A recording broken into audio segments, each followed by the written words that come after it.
Weird. We can't all make declarations of hatred at the same time. Hi, everybody. There are dozens of us. Dozens! 你好中国这条心啊，我爱更尊重中。石油上。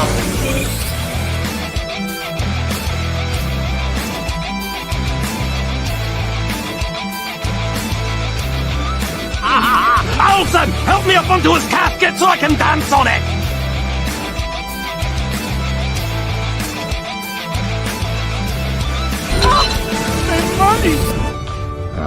I don't care. But how did you ever find us? Oh, easy. We just read the screenplay you left us.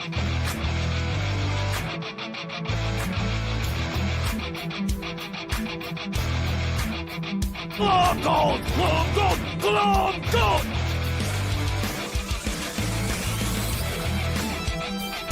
You get nothing! You lose! Good day, sir!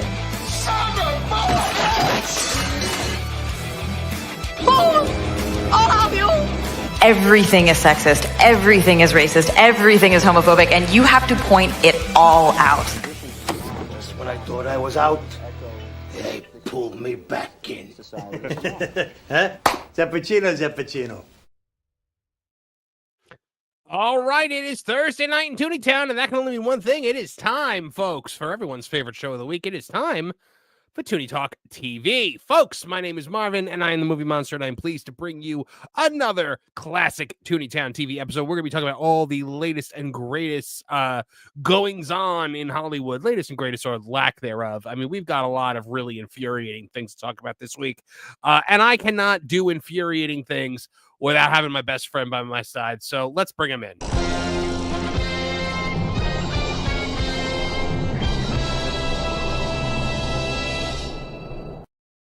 Kevin Apollo. See, it's like a Statler and Waldorf thing. Like, we go to see the show that we hate every single week just so that we can just be like rip it apart. It's Schadenfreude. Yeah, we get to revel and find joy in the misery of the experience. But folks, there is a third piece to the Triforce of this show, and that is our good friend, the one, the only.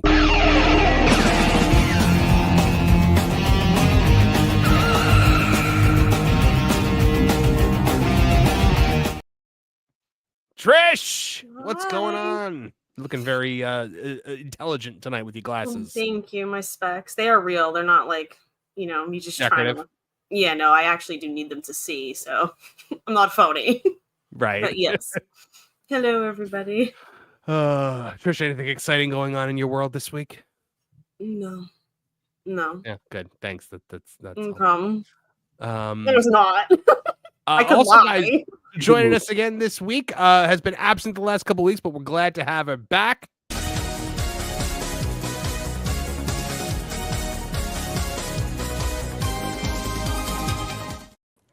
It's Jessica Calais, Sheffield, the nerd of all trades. Hey guys, nice to be back. Welcome back. I hope you enjoy your new intro. I especially appreciate the use of the classic Gundam Wing opening. I'm a big Two-Mix fan, so that was great.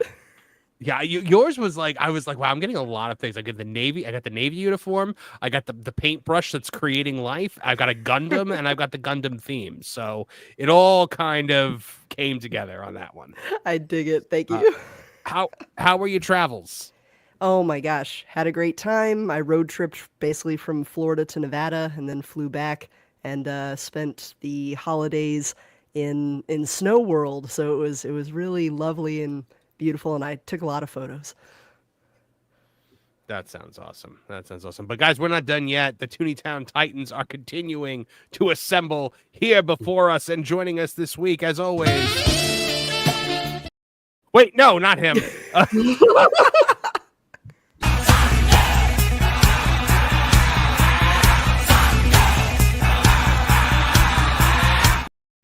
Our friend Nolan Thunder is here. I was freaking dying at that Bo DeMaio bit. You need him as an actual guest already, please. I don't know. I'm trying. I got my comments. You just have to start posting yourself with no shirt on, and you know, like I said, younger photos of you with no shirt on, when there's no gray in your beard. Then I think you'll hook him in. There was a picture of he was reacting to somebody from NXT. Like a picture of one of the NXT guys, and he was like, I might have to start getting into wrestling. And I'm like, you're a pervert. Right. But guys, you know, if there is a piece of lost media out there, our next panelist is gonna find it.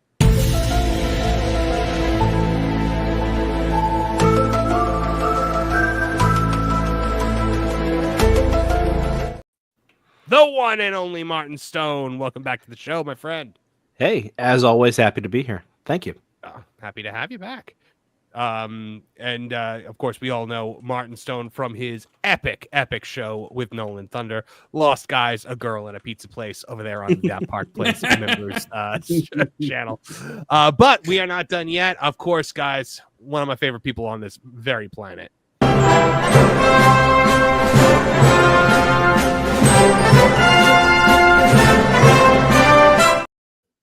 It's Lorne! Hey, folks. We got us a stacked panel today. We do. We are all here. The family is all together. We are assembled, you know, to conquer the terrors of Hollywood. And there are some terrors, let me tell you. Lorne, what's new and exciting with you? How's everything going? Great. I finished Indiana Jones and the Great Circle. I need to talk to you about that privately when we get a chance, because boy, I'm shocked about a couple of things in it, and I got some thoughts. Oh, excellent! Yeah, we're gonna start tomorrow. You haven't started it yet? What's the matter with you? Just Kevin, man with small children-itis. I'm gonna come over and have a talk with you. I will babysit. I will take care of your cats, whatever it takes. You're gonna play this damn game. I've been trying to get him to play God of War for the last like 8 years. So let me tell you that there are a couple issues with the game. I have a couple thoughts about it, but it is something special. This is on the level of getting a good Indiana Jones movie. And I never would have thought that you could get something like that out of that's fantastic. This kind of media. It's really something. We do have some Indiana Jones stuff to talk about tonight. Nothing crazy, but a little bit of stuff that I figured I'd pull for you know, for my more Indiana Jones centric panelists here today. But before we get started, we have a couple of super chats to get to. First off, Ewan Cumia gifted 1 Tooney Town TV membership. Thank you very much, Ewan Cumia. Congratulations to whichever one of you fine folks got that. You're able to get exclusive content like Crime and Punishment with Marvin Trish, our true crime podcast, and the Kevin Apollo rants that are filmed and are coming out at some point in the near future, probably over the weekend. I have another one ready for tomorrow. Wow, you are a Michelle. Wait, you go like it's like the drowning man at a feast, like or the starving man at a feast. Now all of a sudden you're gorging yourself. Well, listen, Army Hammer came back, which means meat on the menu, boys. This is not a man that you want to have ribs with. No. Look, you know what? If you ever get the chance to have to break bread with Kevin Apollo, I suggest it, because it's a fascinating experience, because you watch a human being consume more food than you think is possible. Because we sat down at Fuddruckers and we each ordered a 1-pound hamburger, and I'm like struggling like 4 bites in, and I look up and he's eating the last fry off his clean plate. It was insane. He alone personally made Red Robin second guess its never-ending French fries promotion that it was doing. We would go to Red Robin and we would sit there for like 2 hours and he would just keep refilling the fries. It was amazing. Trish, you know what I'm talking about. Oh yeah, he would inhale his food and then I'd be like, I can't finish this, and he'd be like, and he would take it and he would finish it. Yep.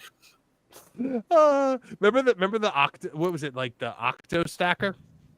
Yes, yeah. We took two quad stackers and turned it to an octo stacker. And then you consumed it in like a minute. Yeah. Oh yeah.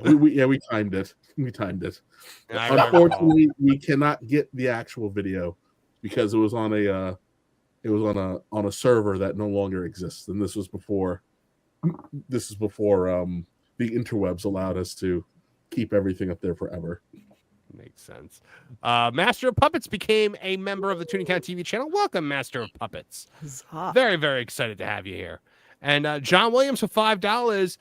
Where's stockholder Glomgold coming to order something to be done to save the Star Wars brand? Oh, I think we actually have a clip of that. I think it goes something like Glomgold, Glomgold, Glomgold, Glomgold. Who are we gonna get to run Star Wars? Glomgold, Glomgold. Could you imagine? I'd watch that show. Let's see. Forever Runner for $2. Just found out that Supernatural has a spin-off. Trish, I was not aware of this. I'm assuming Forever Runner's talking about the Winchesters, which I was morally opposed to until I kind of heard how they. I can't get into it without giving stuff away, like stuff. Yeah, but then apparently how it ended, I was like, all right. But I don't really feel like I missed much. I didn't watch it, so I don't feel like I missed much personally. I still really want to do a members stream where we do like a watch along of Supernatural, where it's just like we watch an episode and then talk about it. You know I'm down. I know. People know I'm down. Well, we're also supposed to be doing a Boy Meets World members exclusive, which might be a limited series. We're gonna call it a Grown Ass Men Meet Boy Meets World, and we're gonna sit down with AEW Disciplinary Committee our co-host on Tooney Talk Wrestling, got really excited by this idea, so we might actually have to do it. He might have to actually be in on it with us, and we'll just talk about. Let's go, Dis. Yeah. John Williams for $1.99. Kevin only wanted the Globe. Yeah, that's true. I could have told you right away he's gonna get this, and he's not actually going to play it. He's going to get the Globe, and then it's going to sit on his shelf for the rest of forever, right next to God of War. Hey Marv, I put a new clip in there for us to play with. You put a new clip in here? Yeah. Which one? There were two new clips. Both of them were entirely too long. Well, because I need it for the video, but there's a short one. The oh no, oh man, oh no. Yeah, but then it's got like a 20-second intro to it. I watched it already. I was like, I can't use it. I could cut it and then we could use it. But yes. I put the wrong one in there. I'm sorry. Oh, I put the one you put in was 37 seconds. Okay, I'll put the clip I used to make that one in. How are you not putting in the Cobra clip? Do you not have it? No, I don't have it. I didn't pull it. I'll make sure we get it for future conversations about Cynthia Erivo. Tostitos 11 for $5. Gonna enjoy listening to this to get through my work day tomorrow. Stacked cast here tonight. Thanks for the hours of entertainment. Thank you, Tostitos 11.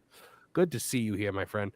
You and Cumia gifted 5 Tooney Town TV memberships. Thank you so very, very much, you and Cumia. That is very, very generous. And because of that, we're going to have to play some kind of clip. You know what? I think we're going to have to go yo-ho, brother.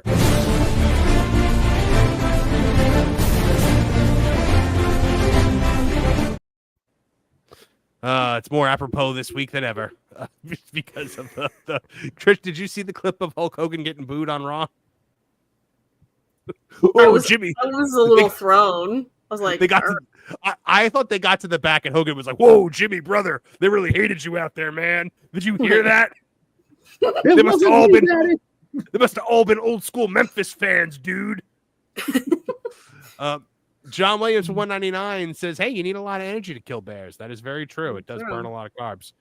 And Master of Puppets member for 2 months says, I was already member, Marv. I upgraded. Rather, I moved in. Well, welcome to the, I assume that's from tenant to resident. So thank you very much, my friend. Appreciate it. Yes, AON the Fair, that was Hulk Hogan. That's not the only Hulk Hogan clip we have. I think just to thank thank our fans for their generosity, we should play our other Hulk Hogan clip, which is maybe one of my favorite clips of all time. This world will beat you down, beat you with a stick. You Still can't believe that's a real thing that happened. Oh my goodness. What do you mean you were forgotten, Trish? You just said that in the private chat. I have no idea what it means. Don't worry about it. It's fine. Don't worry about it. Did I forget you? In a manner of speaking, but it's understandable. It's okay. How did I forget you? I don't get into it. It's just I know what Nolan was saying. Because you said the last guy's a girl in a pizza place, but then you didn't say who the girl was. Oh! Yes, Two Lost Guys, a Girl in a Pizza Place, featuring Martin Stone, Nolan Thunder, Hangry Table. But I don't think we should really be calling Hangry Table girl. No, and Trish. Trish has become a regular on the Lost Guys. She's even picking an episode for us. Wow, you're a full-fledged Lost Guy now. Asterisk. I know. You guys, that's what you should do. Me in the deep end. They were like, "Here you Just go, you're in." Put the asterisk next to her name. What's the episode? It's going to be. This is going to sound really girly. It's going to be about both Gem and this Barbie knockoff that Hasbro made called Maxie. But there's a way. I had a Maxie doll. I went down a rabbit hole, and that's what made me think of this. There's a whole thing. There's espionage. There's ties to other franchises that are more masculine with people involved, so don't let the girliness of it scare you if that turns you off. But yeah, it's I was fascinated by some of the stuff that I learned in it. So. Yeah, it's going to be truly outrageous. Truly outrageous. Going Shogi for $5 says, maybe if Red Robin actually refilled the fries instead of wasting our time, we'd order less refills. Hashtag Team Apollo. Oh, and Aubrey Crown gifted 5 Tooney Town TV memberships. Thank you guys very, very much. Wow, that's amazing. You know what? To you guys, I say yes. We have a story about her tonight, and I haven't written it on that Park Place yet. It's gonna be our lead story tomorrow, but I can't wait to talk about it because it made my head explode. So we will have to watch it. All right, guys, let's get into our first story of the week, guys. As you have seen, if you want to be a part of the show, if you want your comments, questions read aloud, go ahead and send it to Super Chat, and we read them in between. We break for Super Chats of 50 or more.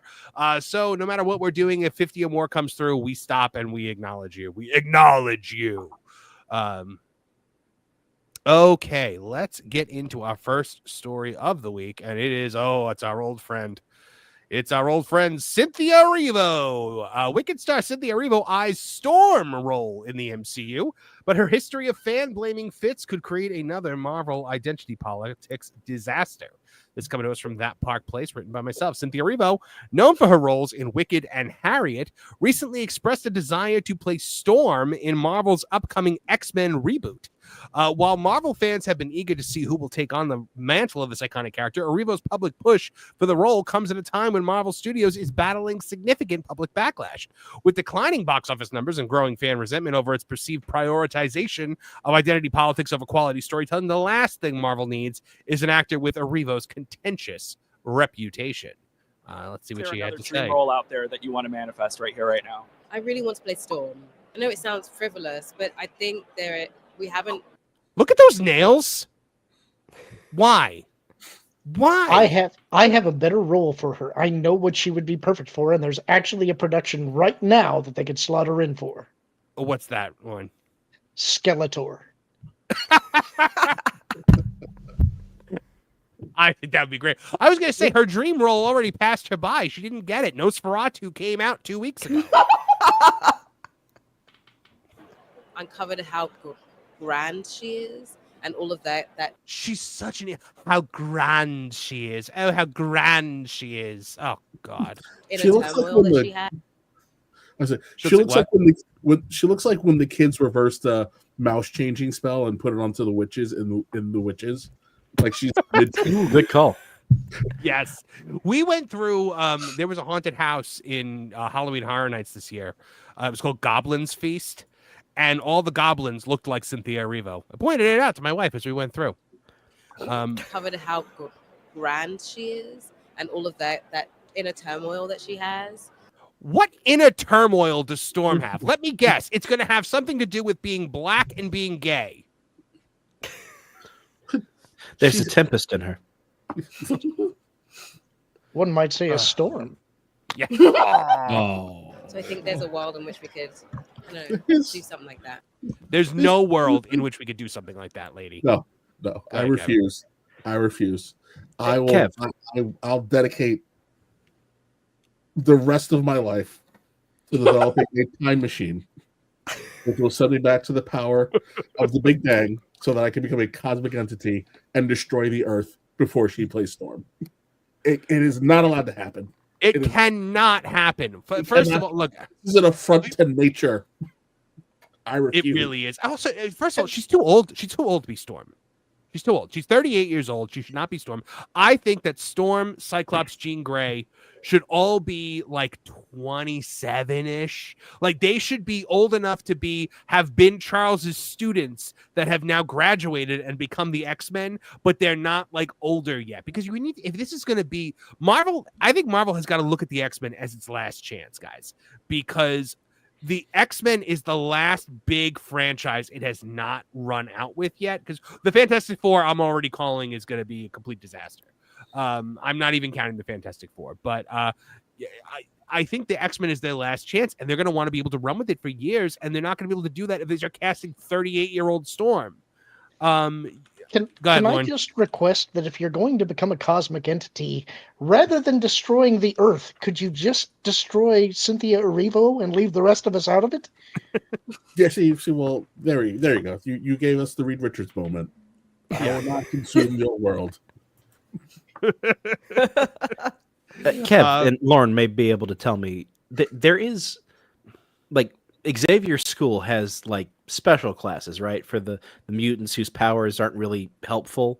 And isn't there like a bird-like mutant that I think that's more her speed? Mm-hmm. Oh, isn't it like Birdie or something? No, not Birdie. It was a Grant Morrison creation, so it's got I can't remember the character's name, but it has. She could be feral. Her and Grant Morrison sound like a match made in heaven. Oh, They'd be able to. They share hair treatments. I remember when Grant Morrison was writing Final Crisis, and I hated it so much. And I called Kevin and I said, I don't know if it's the drugs that he's on or the drugs that he's got to be on, but something needs to give here. The chat is saying that mutant is Beak. Beak. Although some people are saying Xavier's school doesn't have a short bus. I love our audience so much. Nolan Thunder, what do you think? Cynthia Erivo for Storm? Who would you rather as Storm? Halle Berry. No, she's had. Cynthia Erivo's too old. Yeah, no. Nope. I definitely. I know it don't crack, but seriously, Nolan's right here. Nolan's right. Halle Berry is still the perfect person to play this role. She's still fine. What can I say? I'm a man of taste, okay? But no, I honestly can't even think of a mainstream actor I want. I honestly just want an unknown who's a good actress, who's pretty, and looks like Storm, like how she did in the comic books. To me, it's not rocket science. I didn't know who Tobey Maguire was before Spider-Man. I didn't know much about Chris Evans before Captain America. I would be more than happy to see them grab someone who's, doesn't have to be the best actor. As long as it looks like the character, I'm usually happy. Jess, who would you like to see play Storm? Oh, you're talking to the person who doesn't watch any modern movies, but I laughed as soon as you said, "Oh yeah, she's interested in playing Storm," and I was like, "Wait, is that Is that the Wicked chick? I'm sorry, but Storm has to be beautiful and likable, and she doesn't check either of those boxes. Mm-hmm. You know who they're actually going to give us? Oh, God. Because they're doing all this multiversal stuff. Zendaya. Yes, that's exactly who I was thinking. We share a brain, I think. Oh my goodness! Such a Trish, miscast. Trish, who would you cast as Storm? Zendaya. Of course you would. Martin? I think she is inevitable, but since That's it was Thanos. since it was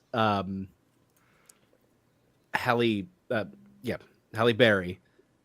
Is it Haley Bailey? Is that Halle Bailey? Yes. We always have this conversation. You know what? You know what? She wouldn't be a bad pull for that. Yeah. She looked like, I don't remember.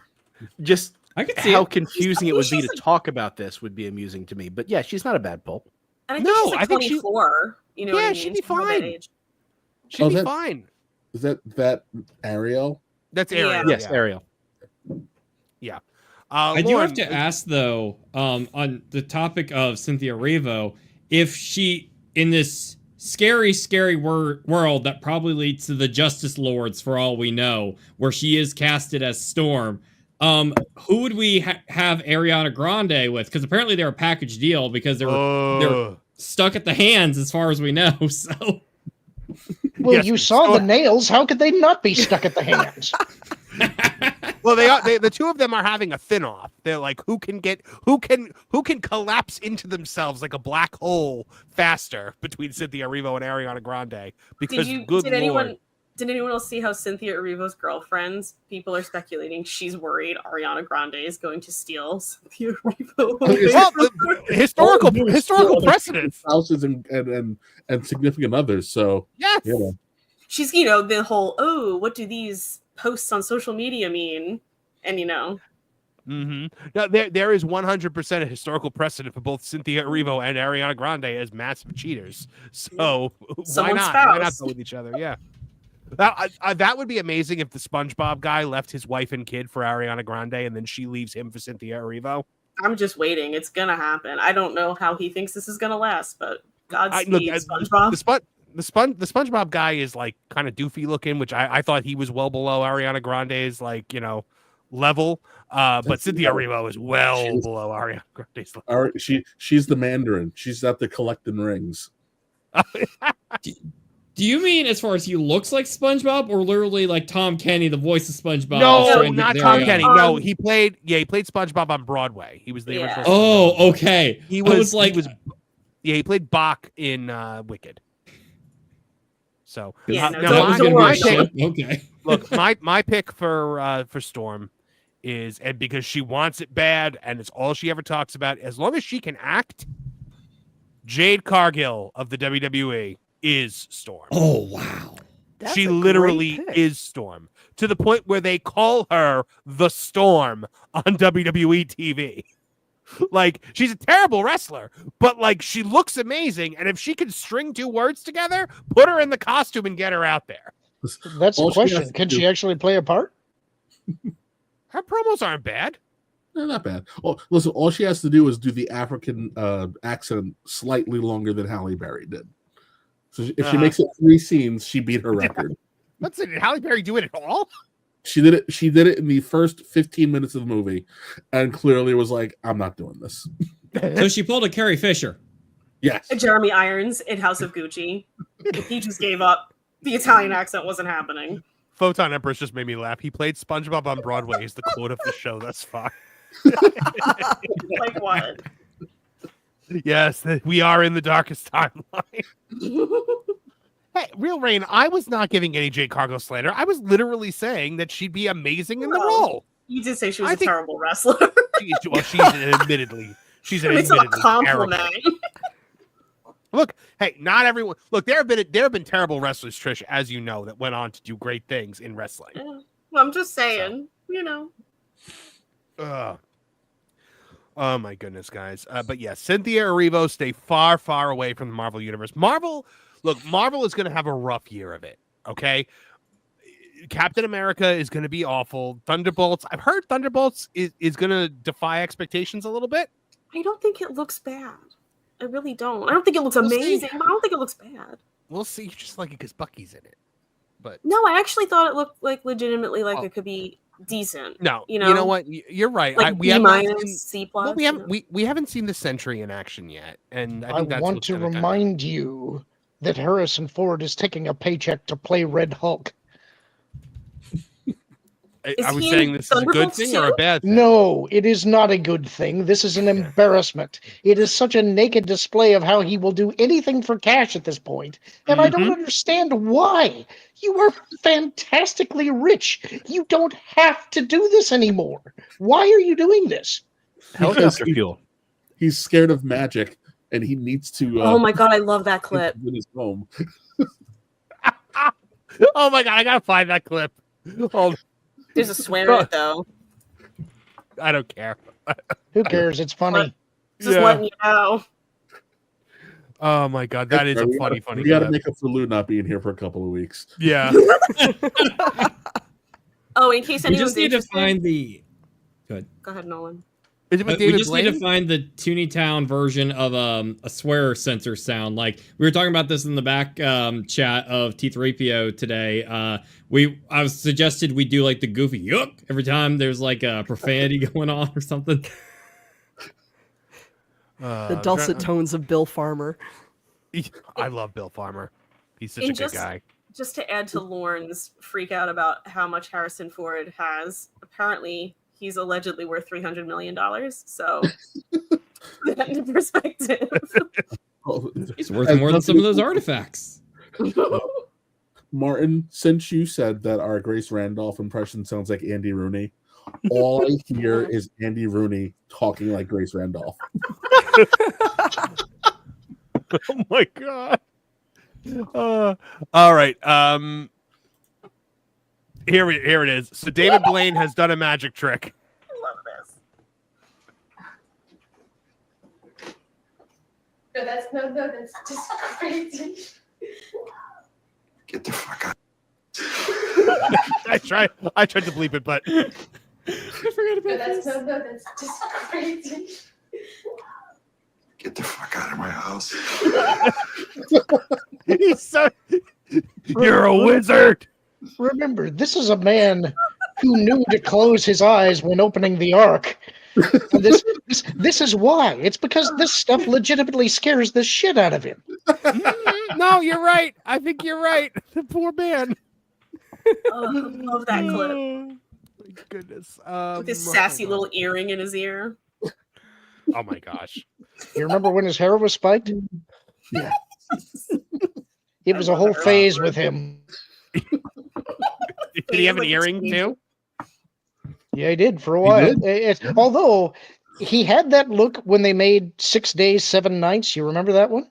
And that was actually a surprisingly fun movie. That movie was better than it had any right to be. Mm-hmm. It's No Regarding Henry. It's Love that movie. I knew it. It's a That's great why movie. I said it. Because I wanted him to say Ritz because he says it anytime that movie comes out. Oh, that is a great movie, though. All right. Krem Zeke has sent us a $2 super chat, but did not have anything attached to it. So I'm not sure if there's something else you wanted to say, let us know in the chat, and one of them will flag it for me. Regina Sharp for $5 says, Lauren, Stone, I love you all, Trish too, but for wholly different reasons. Thank you, I think. Good Lord. I think this was when we were having that exchange about Maxie and know her, I was her. Liquid Fox for $2 Canadian says Amanda Stenberg to play Storm. Don't you dare put that evil on me, Ricky Bobby. Liquid Fox did what I always do and wrote Amanda because I always want to call her Amanda. Everybody wants to call her Amanda because Amanda is dumb. It's a dumb name. I refuse to think a human being has that name. I didn't know until you guys just mentioned it now. I always thought it was Amanda, and people were I misspelling always thought it was Amanda too. No, it is Amandla. They put the L in there before the A. It's terrible. Every day we stray farther from God's light. I agree with Martin. I just don't accept it. I would just call her a Mengla. Speaking of people that I would hate to see as Storm, let's get over to the Mama Yes story of the week, because my God, I would Yes. I would run headfirst into a rock until I stopped moving if she was cast as Storm. Who is it that? a burning rock? All right, so here's the thing, guys. You know what? Does anyone know? Did we talk? I think we talked about this last week. Does anybody know who she's married to? I don't know who that is. Who is that? No. Jodie Turner-Smith. She was Mother Anastasia on The Acolyte. Okay. It's gonna blow your minds if you don't know. She was married to Joshua Jackson. Yes, Charlie Conway from the Mighty Ducks was married to Mother Anastasia. No, he's Charlie Conway. He's Pacey. No, he hit the triple deke. He hit the triple deke and beat the Hawks. He's Pacey. Get out of here. And I didn't even watch that show, and I know he's Pacey. It's Charlie Conway. Stop it. Pacey. So Jodie Turner-Smith seeks divorce trial amid dispute over spousal support. Jodie Turner-Smith is taking a firm stance in her divorce from Joshua Jackson. As tensions over spousal support escalate, she is demanding a trial date. Hold on. Is this the right article? I don't want your laugh. Oh, yeah. She has requested something in the realm of $28,000 a month for alimony. What kind of money is Joshua Jackson taking? What in the O.J. Simpson is she trying to get accomplished here? $28,000 a month. Pacey raking it in like that? Good. No! He's got a wanna show know on what ABC now, but there's no way he's making that kind of money. The residual checks are enormous, apparently. You know what's funny about this is that I was going to try and make the joke of whoever Mother Anastasia's wife was named in The Acolyte, and I looked up on Google who was Mother Anastasia's wife, and the answer came back Joshua Jackson. It's that fringe money. He's got to be reckoned in from fringe. She wants $28,000 a month in alimony and then $8,000 a month in child support. And what she said was, I always thought he would take care of me because he knows how difficult it is to be a black woman and a single mother. I don't know. She made it about race. He knows how difficult it is to be a black woman, so I need $28,000 a month. Perfect argument for family court. No notes. Use it. But her child only needs 8. She needs 28. Yes, the child needs 8, but she needs 28 to get her. Because she's a black single mother. So, here we go. The agency Star 38 claims the actor 46 has not paid her child support for their 4-year-old daughter. She said, Josh promised to always support me and ensured that I would not have to worry about financial security for our daughter if we ever separated, because he understood how difficult life could be as a black woman and a single mother. She's requesting $8,543 per month in child support, as well as $28,641 per month in retroactive spousal support, and $250,000 for attorney fees and a forensic accountant. This woman is literally trash. Who is your lawyer that they're charging you $250,000? Joey still needs to eat. Did you actually hire Saul Goodman?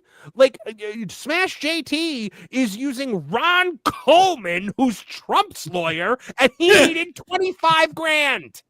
Yeah, but Trump's good at making a deal, so that Oh goodness! Oh my So goodness! But Pacey money. Do you make Pacey money? Honestly. Pacey money. You don't need no man except a man to pay the bill for her. I'm going for it. I'm doing it. Okay, strap in. Oh no! All What are right. you about to do? He has to give her all of this money because he knows about the struggles of being a black woman as a white man. Yes. And then I was going to go, but I guess you are what you eat.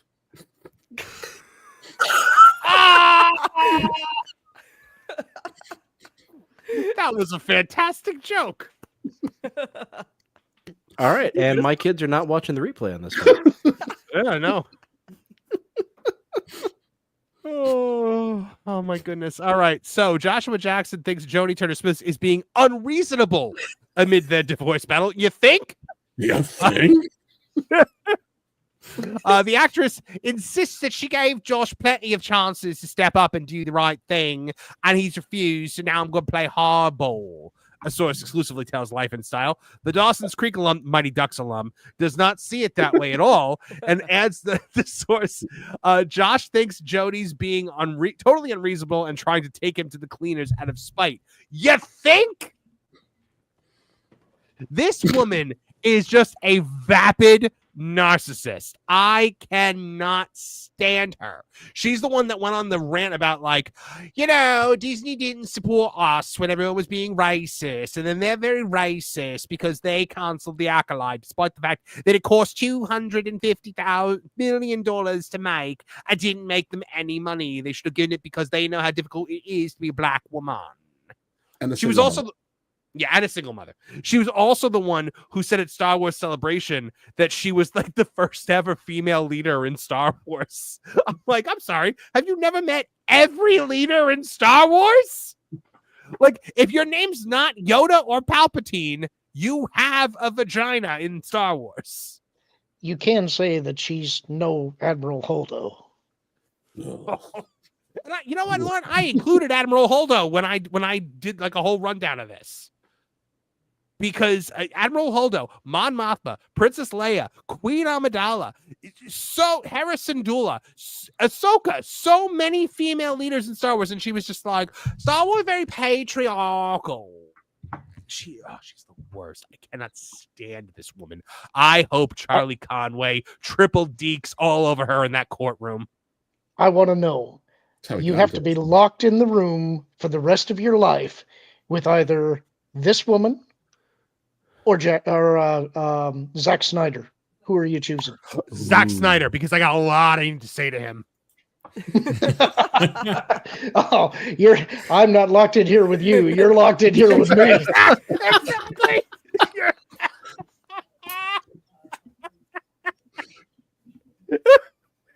Yeah, no, Zack Snyder would be getting an earful for the rest of forever. And another thing, Batman with guns? Like, speaking of Zack Snyder, we have a Zack Snyder related story this week. Thank you, Lauren, for setting that up without even realizing it. Just in an absolutely stunning move. Sandbox VR is creating a Rebel Moon VR game for a movie that nobody likes. Sandbox VR has announced an ambitious collaboration with Netflix to bring Zack Snyder's Rebel Moon series into the virtual reality space. The project, described as an interactive VR game, aims to expand the universe of Snyder's sci-fi epic into a fully immersive adventure for fans. The problem? There aren't many fans left to care. The Rebel Moon series, which Netflix once hoped would become its own Star Wars-style franchise, landed with all the grace of a lead balloon. Both films were panned by critics and audiences alike. The first installment failed to deliver any meaningful impact, and the sequel performed even worse. With Sandbox VR doubling down on the Doom franchise, one can't help but wonder who thought this was a good idea and why. According to Sandbox VR and Netflix, the Rebel Moon VR game promises players the chance to, quote, step into the world of Zack Snyder's sci-fi saga, wielding weapons and fighting battles in a fully immersive experience. And if that sounds generic, it's because it is. Despite lofty promises, no concrete details have been shared. Players are left to imagine what this interactive adventure might entail, though given the lukewarm reception of the source material, expectations are understandably low. While Sandbox VR has a solid track record of adapting popular franchises like Star Trek into VR experiences, this is not a popular franchise. The developers' decision to tie their fortunes to Rebel Moon feels like an odd gamble for a platform dependent on fan enthusiasm and replayability. Anchoring a project to a property that's already considered dead on arrival seems like a curious and risky move. And when Zack Snyder unveiled his vision for Rebel Moon, he pitched it as his magnum opus, a sprawling space opera that would finally solidify him as a Hollywood auteur, free from the constraints of meddling studios. This was music to the ears of the vocal Snyder Bro fans who clamor for the director's dark, gritty version of the DC universe. They've always firmly believed that the only reason why the DC Snyderverse failed was due to WB studio interference. Netflix bought into the hype, pouring millions into the production and marketing the series, only to watch it crash and burn twice. The first film released in late 2024 as a critical disaster. Reviewers lambasted its bloated runtime, thin characters, and derivative storytelling, with some calling it a mishmash of better movies, and Snyder at his most self-indulgent. Audience numbers were equally dismal, coming up short compared to movies like Murder Mystery 2, The Mother, Leave the World Behind, Heart of Stone, and You People. Hopes for redemption with the sequel didn't work. It performed even worse, and then they canceled The Army of the Dead because Netflix apparently appears to have lost confidence in Snyder's ability to helm successful franchises. Guys, did any of you watch Rebel Moon?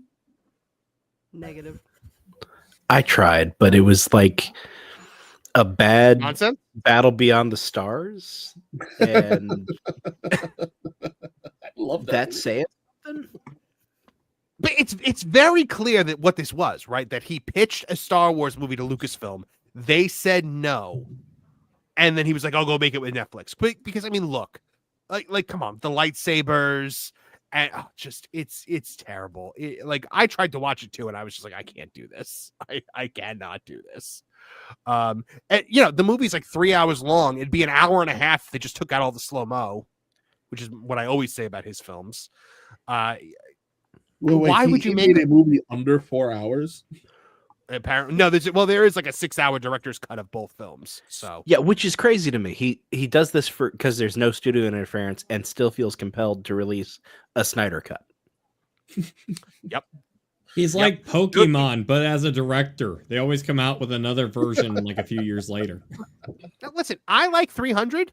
300, I think, is great. Watchmen, I think, is great. That's where my admiration begins and ends. Zack Snyder could have been a very, very good cinematographer. Mm-hmm. Yes. But he decided to be a director instead. Yes. Mm-hmm. I actually think that the way to go with Zack might be not to buy into the hype. Have him do schlocky movies. Give him no budget at all and see what he does. I think that actually might be better for him. I agree. He should be making essentially just mind-numbing, silly action movies. I was thinking, give him something like a trauma movie. Have him do something like the Toxic Avenger, or something like that. The problem is the way he takes it way too seriously. If he did the Toxic Avenger, it would be a dark, gritty version of the Toxic Avenger that takes itself as serious as a heart attack. He's incapable of camp.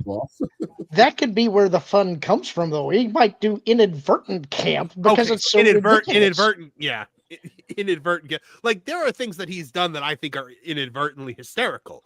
Like the random scene in the Snyder Cut where the lady's sniffing Aquaman's sweater and sings a weird song in Icelandic language while nothing happens.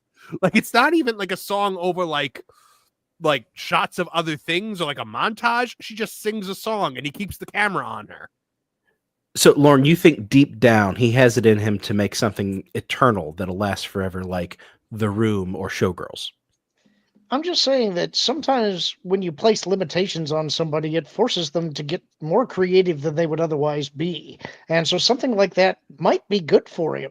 I think operating under constraints forces you to reevaluate how you do something, and it may be interesting to see what he could do if he didn't have massive budgets and all the special effects that he wanted.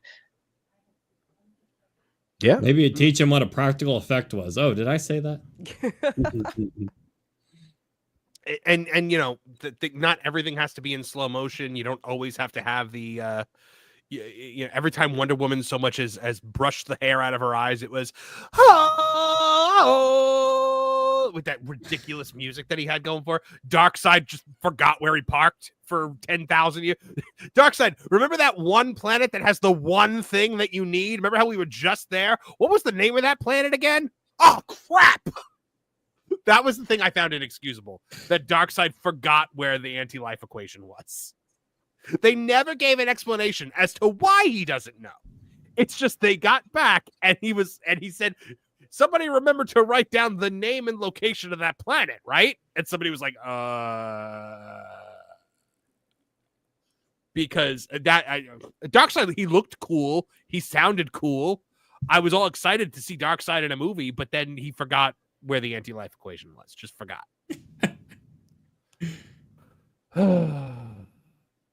But yeah, we're getting a VR game. How many people do you think are going to actually buy that VR game? Of the infinitesimal people that watched the movie, how many are now going to shell them money to play it and to experience it in virtual reality?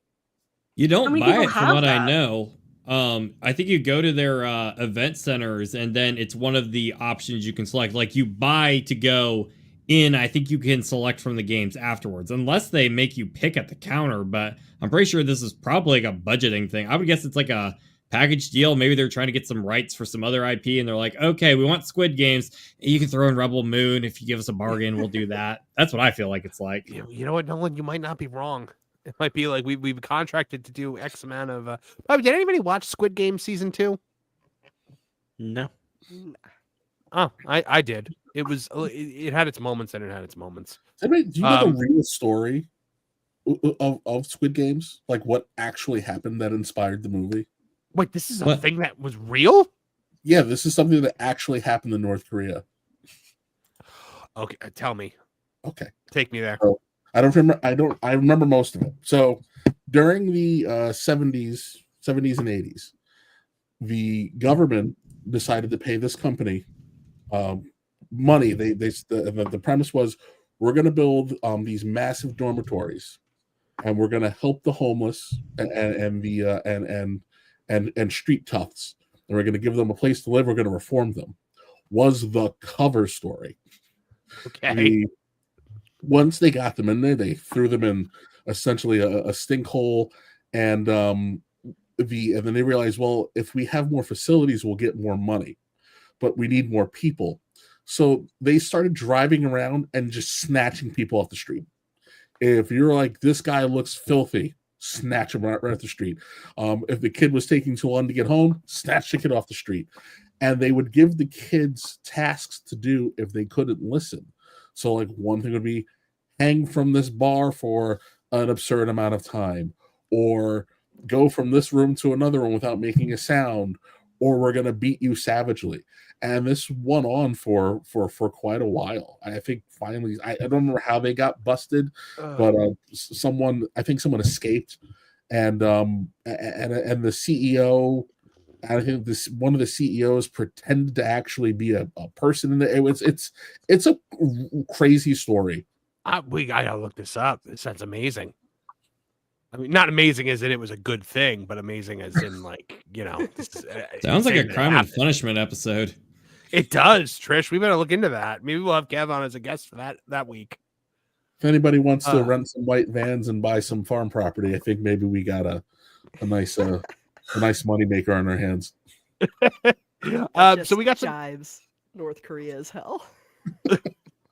Let's do a couple super chats, and then we've got some Harry Potter news to get to this week. Yes, Trish, I purposely didn't tell you because I wanted you to make that face. I definitely didn't hear it. Okay, cool.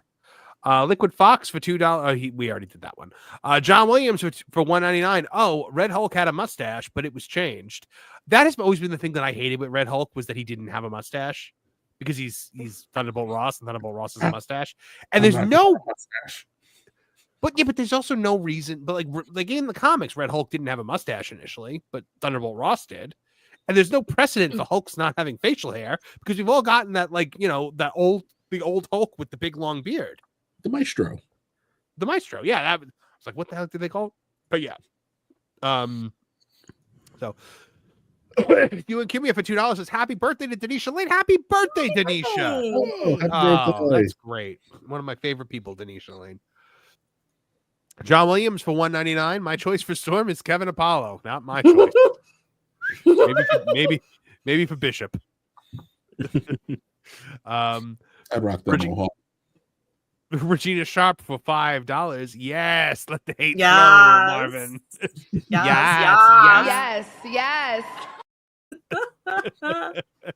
And also Glom gold, glom gold, glom gold, glom gold. People are probably getting tired of that. Avery Richter for $1.99. Thoughts on the LA wildfires, guys? That's a way downer topic. Obviously, it's terrible. It was preventable. It's terrible. It's a lot of people are losing their homes, losing their lives, and we just hope that people stay safe because it's a horrible thing.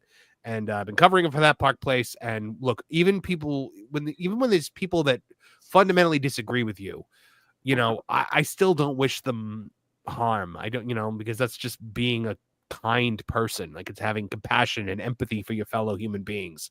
And even if they would not extend that to you, I feel like that is the way to live. That is the way to be a good person. I mean, the things that I've seen people saying about poor James Woods, the supposed people who stand for tolerance and equality and kindness and trigger warnings are all dancing on the ashes of James Woods' house. It's disgusting. Don't be like them. Be compassionate, and God bless everybody over there, and I hope they get out safe. I gifted 5 Tooney Town TV memberships, so congrats to whoever got those. And Real Rain 89 for $10. Let Snyder direct Mallrats 2 and let him and Kevin Smith duel about their nerdom. Oh, well, I bet you. I'll tell you one thing: Ben Affleck would walk. But gosh, Mallrats 2 is like this movie that's been supposed to happen for forever, and because Kevin Smith he was Kathleen Kennedy before Kathleen Kennedy. He just announces these movies that he plans on doing, and then they never actually happen. Just leave it alone. Let Mallrats be. There was a Clerks 3 though, right? Yeah, there was a Clerks 3, and it was so it was a narcissistic hellscape of Kevin Smith inserting his own life. It's always obviously been a little bit about Kevin Smith's life because Kevin Smith is Dante and Brian Johnson was Randall. In this one, though, Randall has a heart attack and survives like Kevin Smith, and then decides he's going to make a movie. He's going to make Clerks 1 in the convenience store the way Kevin Smith did. And it's funny at parts, but the most positive thing I could say about it is that he didn't put his daughter in it too much. She's in it a little bit, but she's not in it a lot. And his daughter is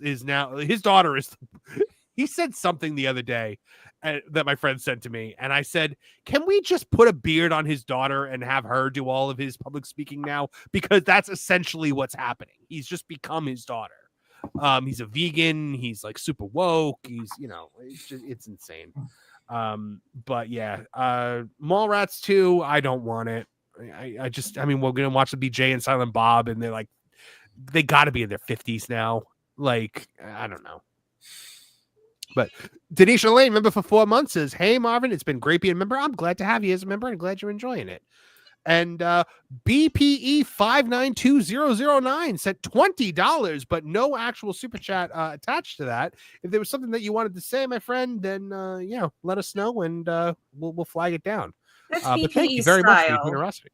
That's how BPE likes to roll with the super chats. I noticed that. Money, and it's like, I don't need the glory.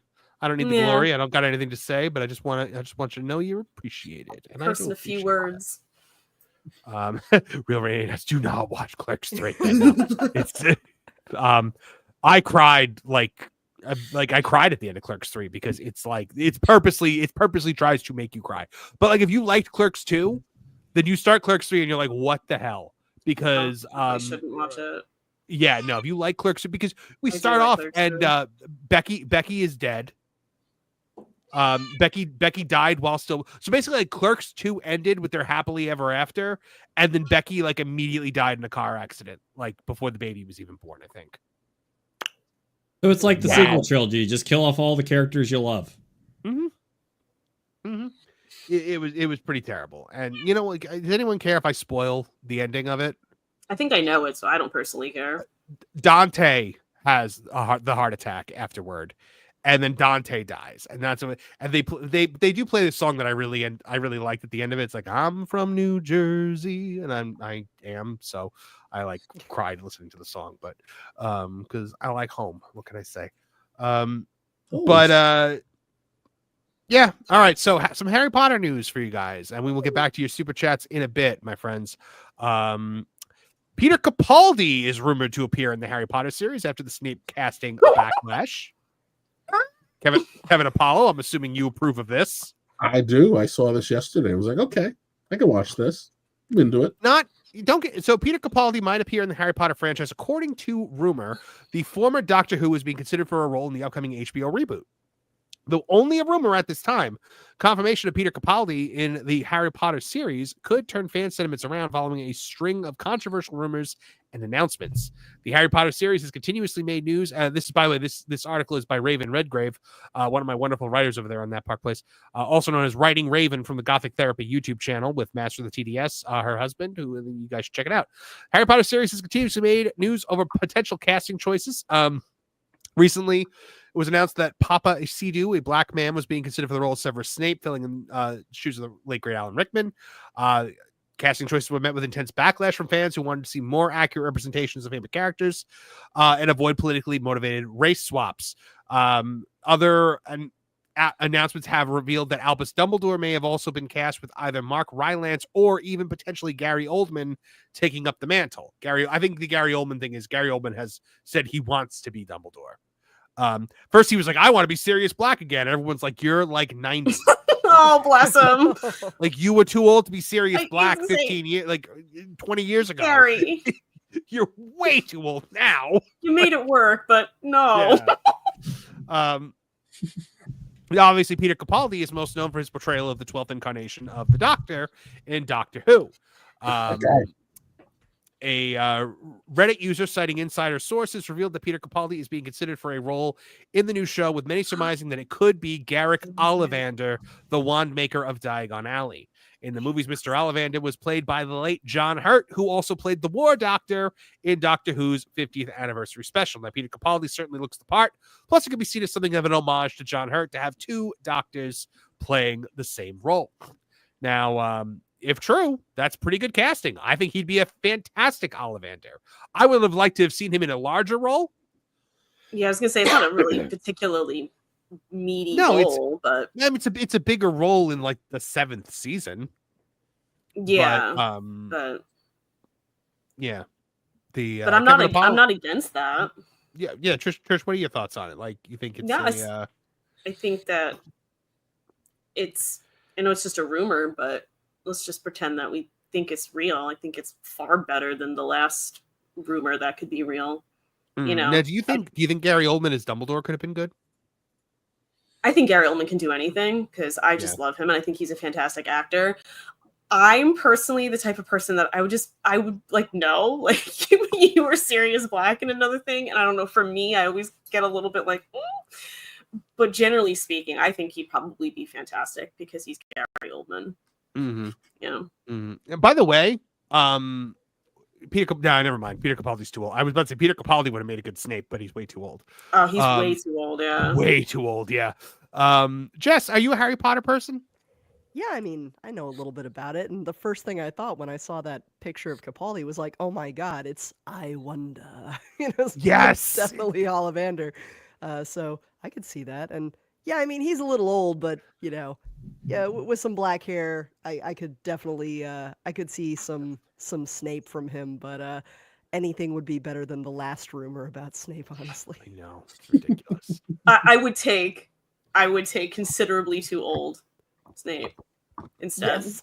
and he would be over completely inaccurate Snape. Yes, and he would be like what, double what Snape's age should be. But if we're picking and choosing here. Does anybody have any like dream casting for Harry Potter? Like, is there any actor that anyone here, Martin, what do you think? Is there any like one that you think specifically should be one of these characters? No. He jinxed one. Yeah, I did. I jinxed Richard Harris's son as Dumbledore, which was he was like, I'm not doing that. Yeah, and that makes total sense for him not to step into his dad's old role. But nice little homage. If we're doing doctors, though, I'd like to see Paul McGann in something. He's great. Who would Paul McGann play? Like Paul McGann is like maybe Moody or Paul McGann as Moody would be really interesting. Yeah, that'd be an interesting casting. Or even Paul McGann as like Voldemort, or like he's too old for Lucius Malfoy. I could totally see. I'd love to see David. I thought David Tennant or I thought Matt Smith would have been a fantastic Snape if they had gone that direction. But I think Smith would have made a good Lockhart when he was a bit younger. Yes, yes. Kenneth Branagh was of all the casting in Harry Potter. Kenneth Branagh might have been the best cast person as Gilderoy Lockhart. He chose scenery so well. He was that's my one, because otherwise he was perfect. But yeah, he was just so a little too old. He is supposed to be kind of a hunky young dreamboat, but otherwise, I wish that he had like been allowed to do all the things in that movie that Gilderoy Lockhart is supposed to do. I think you get Ewan McGregor to play that part. Oh yeah, Ewan McGregor would be great in Harry Potter in any way. I would like to see. Who is the woman that played Sybil Trelawney? Trish, the actress, the one who used to be married to Kenneth Branagh. Yes. Oh my God, Emma Thompson, is that her name? Emma Thompson. I would like Emma. I think Emma Thompson would be a fantastic McGonagall. Yeah. I think she's the right, because I don't think you need McGonagall to be as old as Maggie Smith was. That one's going to be hard now. That one's going to be particularly hard now. What about Cynthia Erivo as Winky? It's Winky the house elf. I could actually get behind that. Actually, if I may backpedal slightly on what I just said, my own criticism about how, I could never see, like, not never, but, I'd be looking at Gary Oldman like, but you were serious about movies. I will make an exception. In this specific case, is I want Tom Felton to be Lucius Malfoy because I think that would be very entertaining for me. Like, is he the right age now? He's maybe actually potentially a pinch too young, but generally, because I think he was born in like the late 80s, because weren't they all born around like, I don't know, 88 or something like that? Wait. Yeah, because Lucius is older than Harry's parents. Lucius is older because in The Prince's Tale, you find out when Snape gets sorted, I think Lucius is at the table, and I think he's like a prefect or something already at that point. So I think he's like a good 5 years older than them. Tom Felton is 37 years old? Is he really? That's older than I thought. Although that is around 1987, 88, right? How? So I was kind of right. I was in high school when Harry Potter and the Philosopher's Stone came out in the movie. We're old. Time travel. Tom Felton and I are very close in age. No, I get what Marv was saying is like how if he was 11 and I was in high school. Yeah. Well, you shoot it and then a couple of years of special effects. He must have been. Hold on. That's actually a good point. How old? This was probably like 99 when they filmed it, right? 2000, the most. He was 12. Yeah, so that would. What year did it say he was born? 88. 87. 87. See, there you go. It was probably like 99, 2000. He is way old. So yeah, he's perfect. And he would be so over. I've never seen someone so opposite their character. Tom Felton loves Harry Potter. He loves being a part of Harry Potter. He is so super enthusiastic. He would probably leap at the chance to do it. Probably have a blast. He'd probably be great in interviews because he'd be so into it. So. I don't want it for him because I feel like he would really like it. I feel like he's too old now, but I'm a huge fan of Bill Nighy, and I would have loved to see Bill Nighy play someone in the Harry Potter series. Like, I feel like Bill Nighy would have done a much better job as Voldemort than whoever the heck they got. For those of you unaware, she is not talking about the science guy. No. I guarantee you somebody out there in the audience right now is going, the science guy? No. The Limehouse Gollum murders guy. The do you fear death? God, what was he was Scrimgeour, right? He was. Oh, okay. Okay. How about Billy Connolly as one of the ghosts? Nearly headless neck. Yeah. Oh my god, I want by the way, more nearly headless Nick in the TV show, please. Yeah, they could do a lot more with him. Oh yeah, because he does a lot more in the books. Like the death, and there's no Bloody Baron. And the Bloody Baron actually matters in the last book. Yeah. Oh my goodness, there's so many. No, how about Peeves? Can we finally get Peeves, please? See, my one thing is like Rick Mail. I'm like, man, that was so perfect though. And so now my brain just keeps going to him, even though that's obviously not possible. But it's just like my brain keeps going to him now. I'm like, oh. Could you imagine though if it's like the one thing I think they actually might do is when we get the flashback of the Potters being killed, Lily and James Potter will be Daniel. Well, James Potter will be Daniel Radcliffe. That would actually be really cool. Yeah. I think that then again, he's too old because he's 35. Like literally they're supposed to be like 21, James and Lily. Yeah, so, when they die, they're like 21, yeah. Yeah. So, that's going to be kind of an interesting one, Since you mentioned Billy Connolly now, all I can see is when he's playing Billy Bones in Muppet Treasure Island, but that's somehow in Harry Potter. How does she bloody do it? How does she bloody do that? Harry. I'm not Harry. He's Harry. I'm not Harry. When I was on the cruise, they played Muppet Treasure Island on the Funnel Vision on the Disney cruise, and I sat on the deck and watched it. Oh, that was fun. That's cool. Did you get margaritas at the midnight buffet? I did get margaritas at the midnight buffet. Well, there was no midnight buffet, but I did,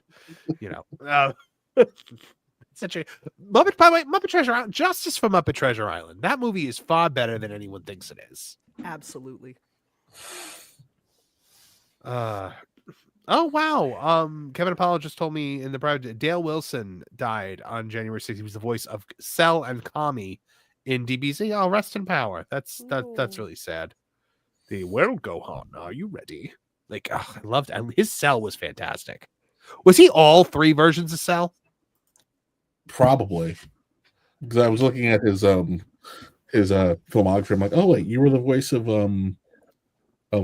Spider-Man Unlimited and Senator Kelly and X-Men Evolution. Wait, hold. Oh, wait, was he Spider-Man in Spider-Man Unlimited? Yeah. What? You were super busy. Nolan. He was my favorite Spider-Man. Are you kidding me? Out of all of them, including the actors. I'm glad you finally found out who he is, Nolan. He's dead now. Wait, no, that can't be right. Wasn't it? No, it was Rhino Romano who did him. Ray Romano? It wasn't Dale Wilson. Okay. Give me a mini heart attack, brother. Ray Romano's Spider-Man. Deborah. With great power comes great responsibility, Deborah. Mom, my dad is dead. Oh my god. See, there's Everybody Loves Raymond is like a show where I either love the episodes or I hate them. There's an episode where Ray spots Robert's girlfriend eating a fly. Oh yes. If I even thinking about it, I'm almost cry laughing. Like it is one of the funniest sitcom episodes I've ever seen. Did you guys ever see the one with the big fork and spoon and the whole argument that happened about that? On the wall? Yes. Right. Where do we get those? When a few weeks back when Kevin was sick and he said that Duke sneezed in his mouth, all I thought it was the opening of the episode. I sent it to Kevin, where the guy in the public bathroom turns around and just sneezes right on Ray, and Ray's just like, and the guy's like, I'm so sorry, and he just starts like washing himself, and it's just, I'm not doing it justice, but it's really funny, and that is always what I think of. It's horrified. So I want to move on to Star Wars, but Lauren stepped away. I think we have to wait for Lauren to come back. Well, let me make sure we don't have any more. Okay, no, we'll get there. Let me see. Oh, we could do some Avengers news real quick, more casting stuff. So we have a huge Avengers Doomsday casting leak. A Jim's social media post may have blown a big Marvel secret. And no, it's not Robert Downey Jr. We already know about that. But it seems as though Daredevil actor Charlie Cox may have inadvertently confirmed his involvement in Avengers Doomsday thanks to an unexpected source, a gym buddy. Speculation began. Trainer really should have known better. Oh, this is ridiculous. Yeah. Speculation began after someone at Cox's gym posted an Instagram story showing the actor alongside a congratulatory caption referencing Avengers Doomsday. Although the post was swiftly deleted, screenshots spread like wildfire across social media, igniting a frenzy among Marvel fans. The Instagram post came from the DFRNT Health and Fitness. In the post, Cox is pictured alongside his wife and two of the gym's trainers. So they say, it's been awesome having Charlie Cox and his wife, Sam Cox, in at DFRNT over the past few weeks. That's all you had to say. But then he goes, Charlie is currently training for his role in the upcoming Marvel Avengers movie where he will play Daredevil. Oh, good Lord. Probably Charlie phone calls he got. Like, like, yes, it wasn't me. It wasn't me. They don't even give him.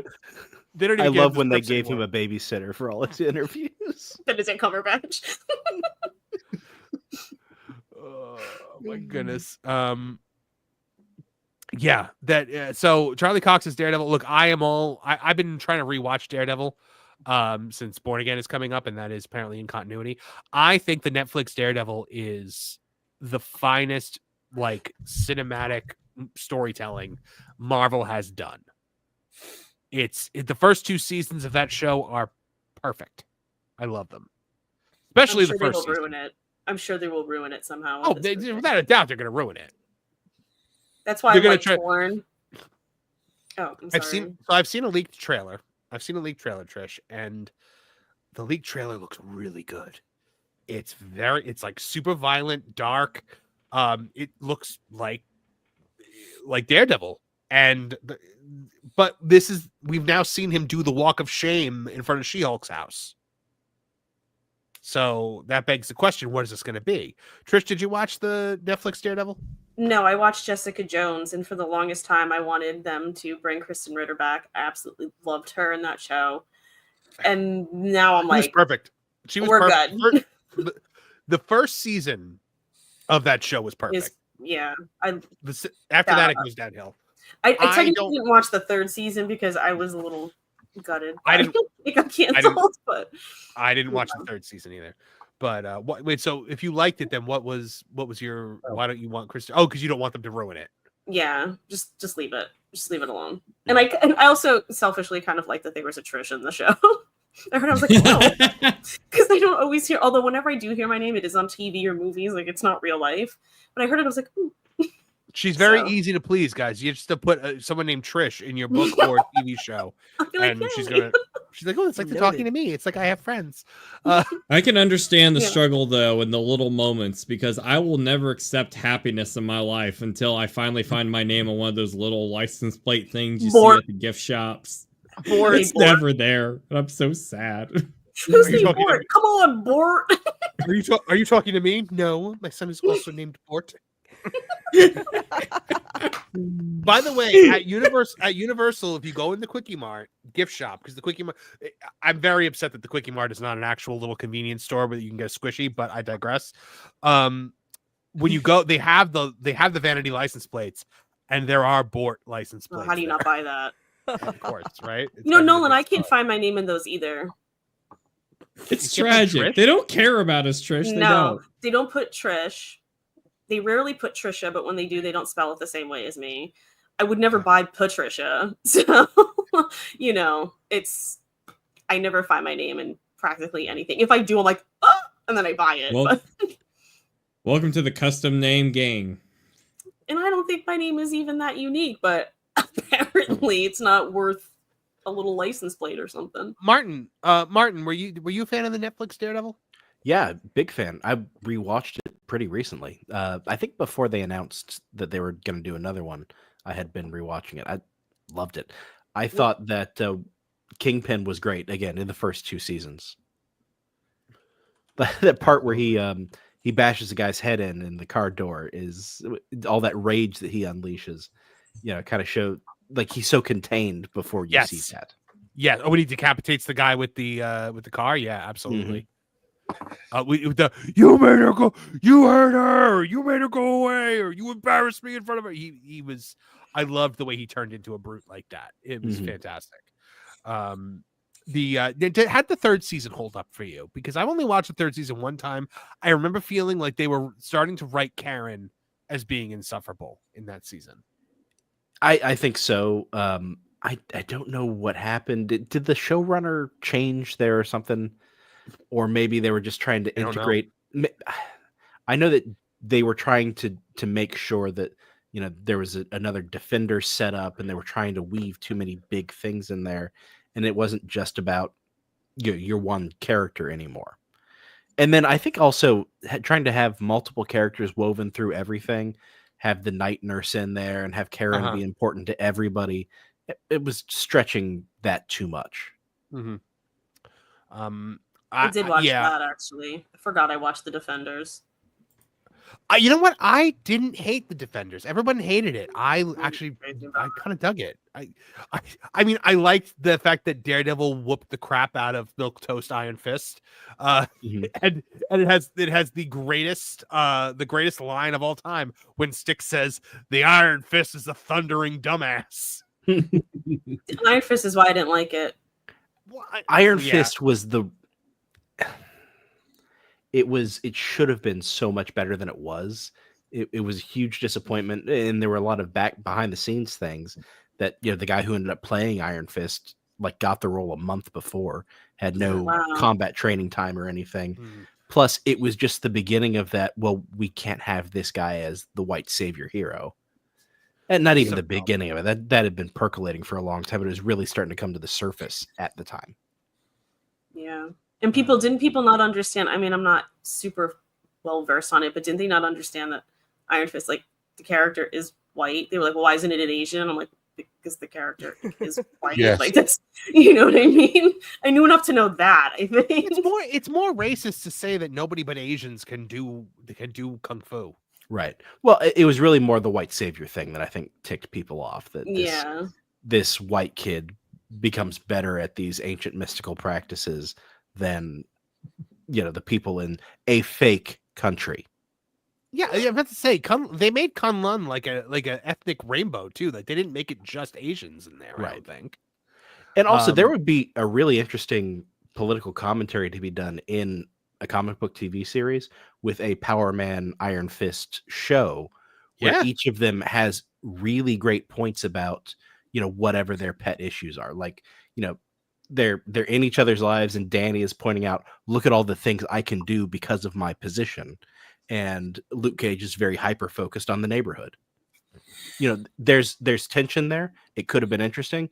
Nobody in Hollywood can write that anymore, because you're not allowed to give voice to something that you don't believe, evidently.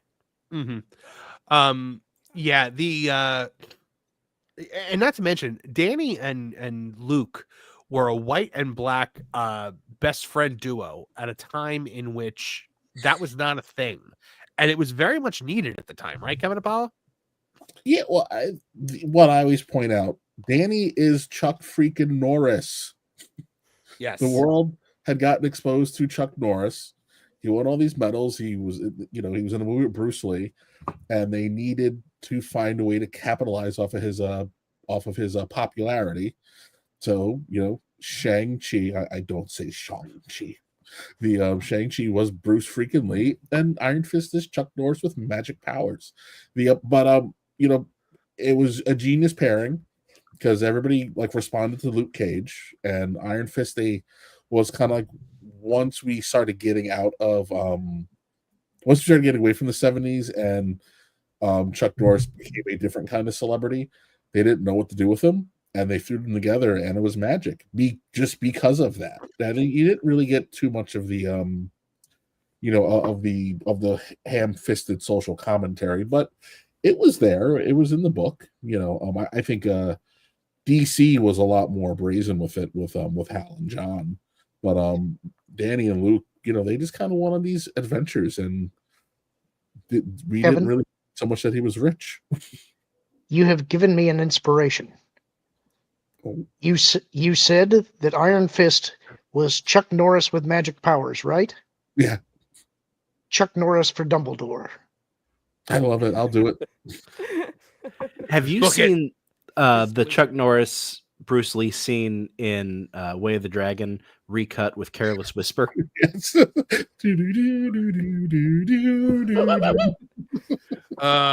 You know what? You know whose opinion I really want on the Marvel Netflix universe, guys? A hangry table. Angry. Hello. All I've got to say is Finn Jones forever. Was that the actor? Yeah, that was the Iron Fist actor. No, I mean, I I feel kind of bad for the guy. I mean, from what I heard, he was basically just kind of cast last minute, and he didn't even have time to hit the gym before they started filming. And you watch the first episode of Iron Fist, and you see those credits roll, right? And you've got like this shadowy figure doing all these crazy martial arts and so on and so forth. And then when he actually starts to, I think it's like he's trying to break into the Rand office building, and he takes on some of those security guards. You kind of look at it and you think like, wow, I mean, Daniel LaRusso could probably kick this guy's butt.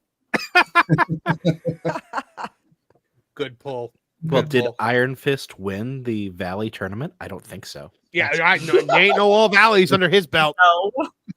Well, that's what I mean. Daniel LaRusso could kick his butt. He beat Xiao Lao the Undying, but he never beat Cobra Kai. No. That's right. Let alone twice. All right. Jess, did you watch the Netflix Marvel stuff?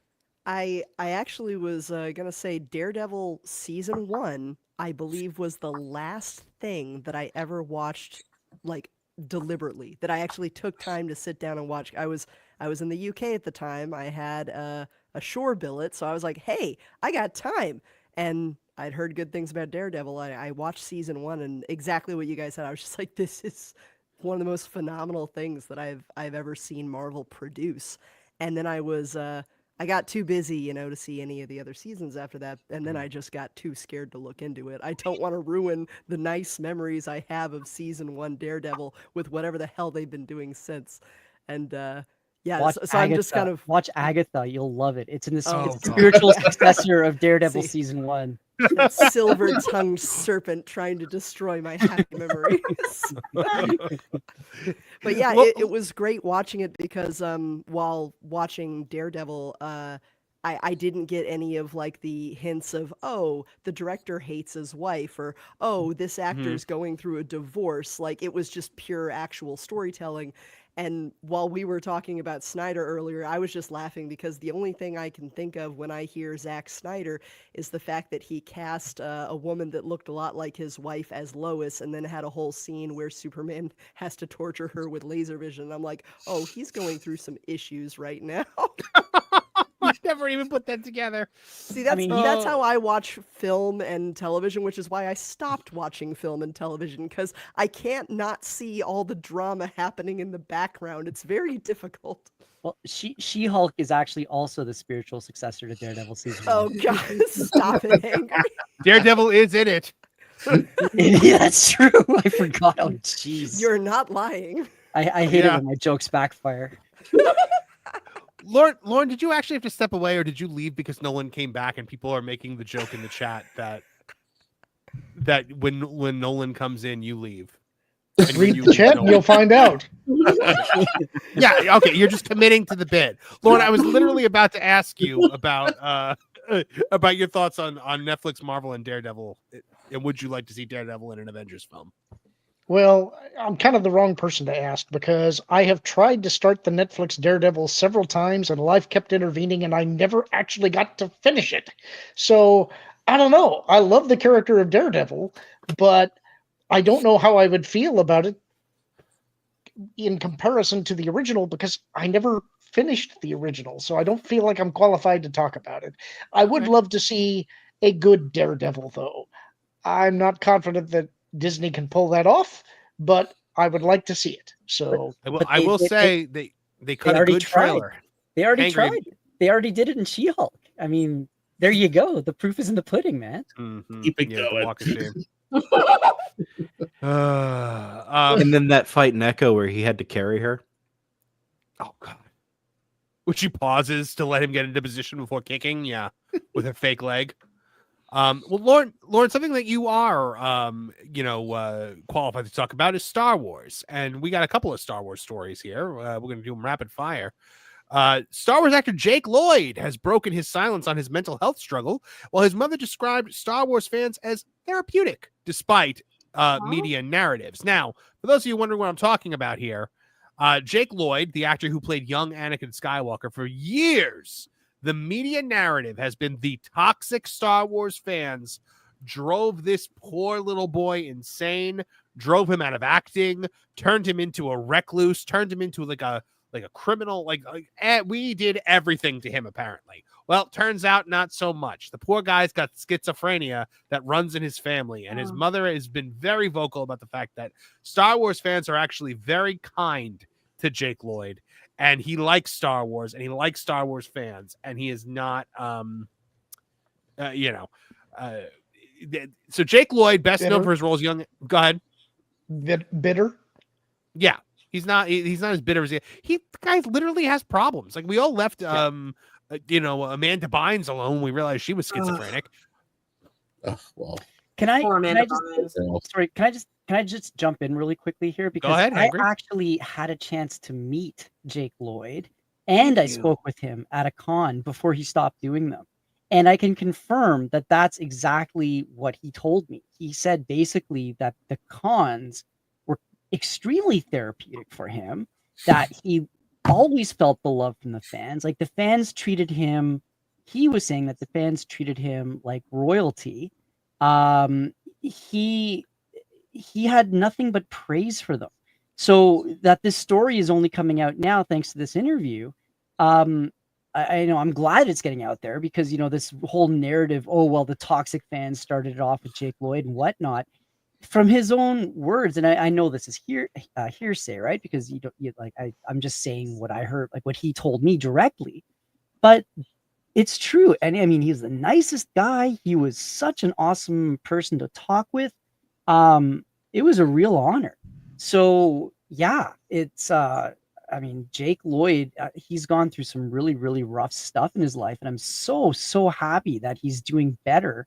I saw the interview that your article was based on, and I immediately read it, because I mean that kid's had some rough times, but he's not even a kid anymore. But all that to be said, grown man, I have nothing but love in my heart for the guy. Ever since the Phantom Menace, when I saw the movie for the very first time, and I was seeing this backlash against it, I thought, well, okay, maybe you shouldn't, yippee was a bit much, but not to the point. He didn't write it though. Well, exactly.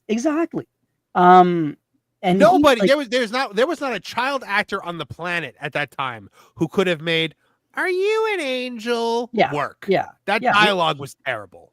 Yeah, it was. And I mean, what people forget too is that in the Phantom Menace, and I'm sure Lauren might hopefully back me up on this, is that Jake also delivered some pretty powerful scenes. Like, I know it's one of those sort of memed on scenes, and it was in all the movies, trailers and whatnot. But that scene where he's leaving Shmi, that gets to you. Some of the conversations that he had with Qui-Gon on Tatooine about the Jedi being there and whatnot. Like, there are instances where you can see him shine, and it's not just all terrible. Yeah, I agree. So we see Jake Lloyd, best known for his role as young Anakin Skywalker in Star Wars Episode 1, The Phantom Menace, has been released following an 18-month stint in a mental health facility as a result of what has been described as a, quote, psychotic break. Now in a rehab facility, Lloyd shared an inspiring update on his mental health journey. Despite the ongoing media narrative that toxic Star Wars fans caused Lloyd's problem, his mother actually praised and thanked the fans, saying their interactions with their son have been therapeutic. I wanted to put this picture here of him celebrating because he beat mental health. Now 35 years old, Lloyd has spent the past several years navigating the challenges of schizophrenia, a condition that has impacted him deeply since childhood. His recent progress reflects not only resilience, but also the unwavering support of his family and mental health professionals.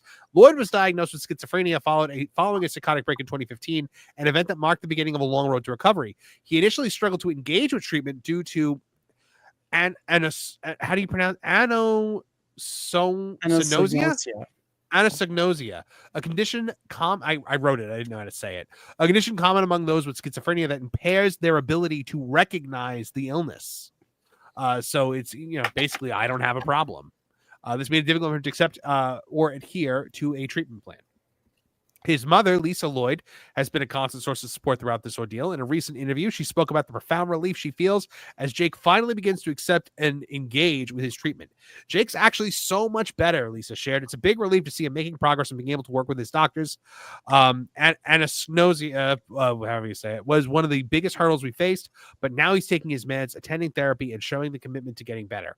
After the 18-month stay in an inpatient mental health facility in Southern California, he transitioned to the rehabilitation center where he continues to receive treatment and therapy. The structured environment provides him the stability needed to make significant strides in his recovery. The mental health struggles were very public, culminating in a series of contentious interactions with law enforcement officers and a lengthy stint in prison. In March 2015, law enforcement responded to an alleged assault by Lloyd on his mother.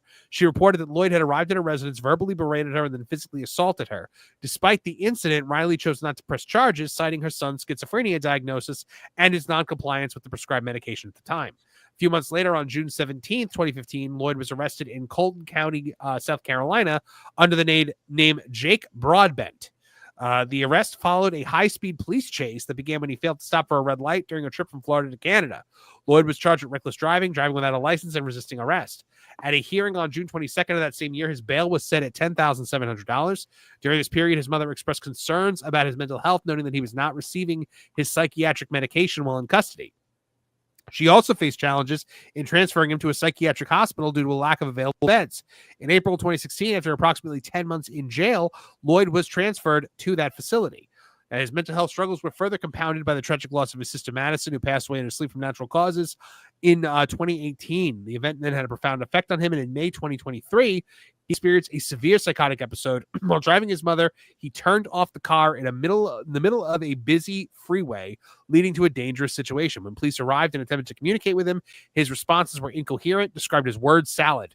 Recognizing the severity of the condition, authorities facilitated his immediate hospitalization, followed by an admission to an inpatient mental health rehabilitation facility.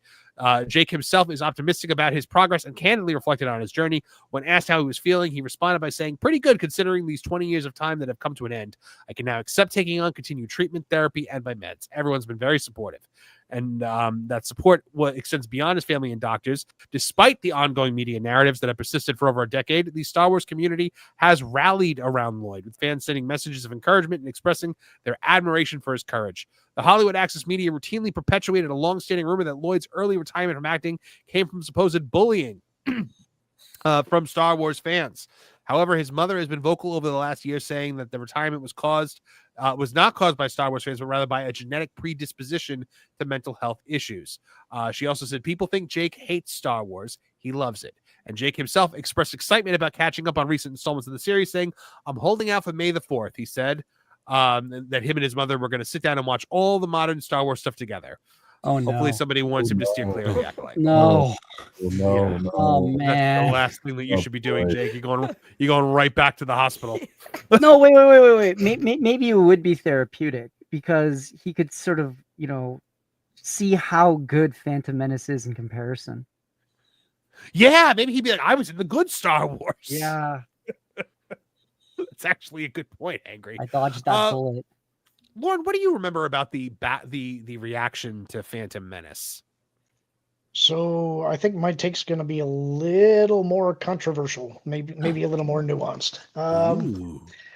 I appreciate the fact that he and his mother are coming out and saying that all of his problems were not caused by bullying from the Star Wars fans. But I do not think that that is entirely true.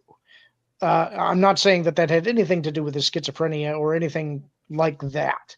But I do recall seeing some interviews with him when he was a little bit older, maybe 13 or 14, and the media had caught up to him, and he had endured years of critiques of his acting at the time. Remember, he was 9 when that was filmed, and I don't remember what his exact words were, but I remember that he had a bit of a falling out with Star Wars for a while. After years of hearing about it and the critiques, I don't think there's any way that you wouldn't want to stop talking about it and get away from it for a while. Well, especially when you have that condition that's already agitating your mental state. Yeah, and when you think about it, understanding that this was undiagnosed at the time, if you have schizophrenia, acting is probably the worst possible profession that you could want to get into. But a lot of what was said here in this article and recently was also said about a year ago by Jake's mother. She had made an update back then talking about how he was improving. I think that's a really good thing. I hope that he's able to continue on that upward trajectory. I'm glad that he is feeling better about Star Wars, and I'm glad that the fans have rallied behind him, because I think he's probably going to need a lot of that. But I'm not sure that everything is quite as black and white as either side would like to make it. I think he went through some stuff, and it's unfortunate that he did. Yeah, Martin Stone, what do you think about this? Bit of news. I'm really glad to hear that he's doing a lot better. That's, we all are, obviously, and so if we take it in turn, we'd all say that.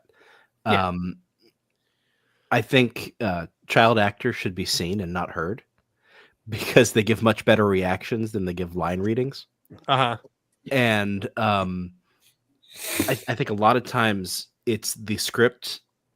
Scripts do disservice to child actors because adults don't remember how kids talk, particularly adults who don't have a little kid around them at the moment. So, like, The Acolyte, just the stuff with those little girls was just awful. Terrible. It really was. And I don't think the fans blame the girls for that. It was just poorly written. And I never really saw any fandom mocking the kids. They mocked Stenberg a lot. But I do remember later people talking about Jake Lloyd's performance. I guess, it wasn't pre-internet days, but I wasn't really engaged with Usenets or anything like that, because I was just still growing up. And I remember really enjoying the Phantom Menace. Not as much as I enjoyed Empire or Jedi or New Hope. It wasn't until years later where people started talking about how bad that was. I enjoyed it when I was, watching it the first time. It was I was a kid, so I walked out of Phantom Menace thinking it was the greatest thing I had ever seen. The only thing I remembered on the way out of the theater was the fight with Darth Maul and when they were chopping up the battle droids in the beginning. Right. That was the only take that I took away from that movie as a kid. It's hard to walk away from a John Williams score and not feel like you've had a good night. Yeah. Very true. Kevin and Paula, what were your thoughts on Phantom Menace when it came out?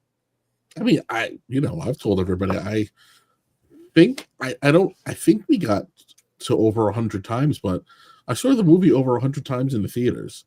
So, I don't know why that was an insane goal I had, but it was just, I have problems. We all know this. It's established.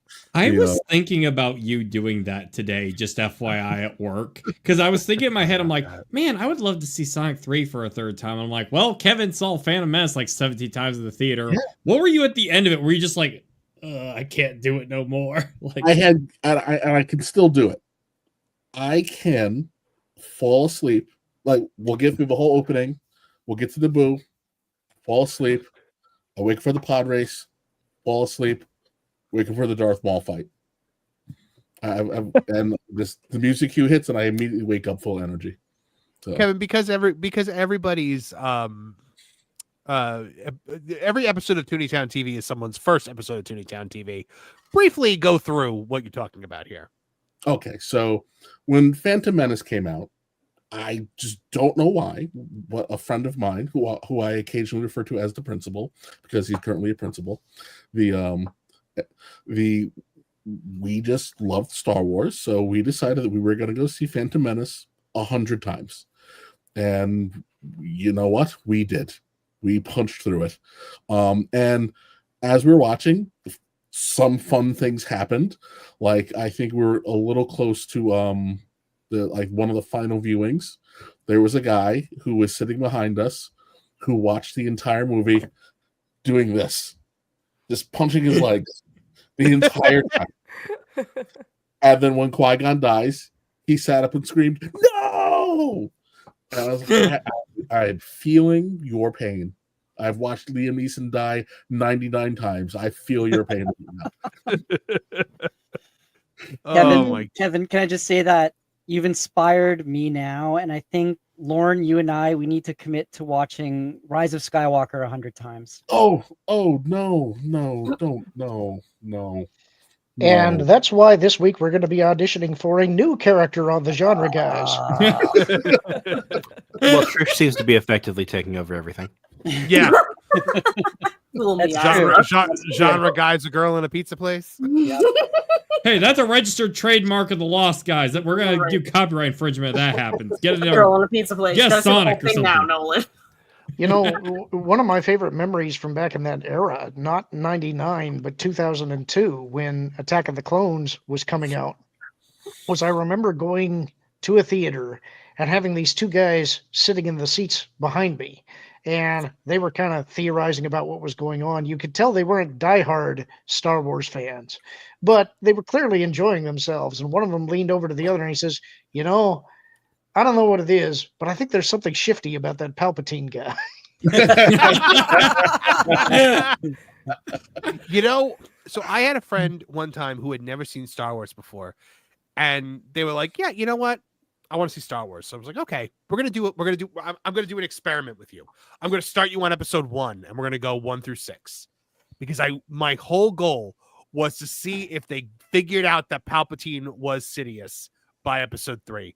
And when Anakin goes, "You're the Sith Lord," my friend went, "Whoa." And I was like, no way. I was so excited that was a thing. My favorite thing about the credits was the question marks for Darth Sidious. Yeah. George, in everything, not even in Clone Wars, when everyone already knows that is who that is, he still won't like flat out say it. The only piece of media that shows Palpatine being Darth Sidious before the reveal in episode 3 is the Darth Plagueis novel. As far as I know. Lauren, am I wrong on that?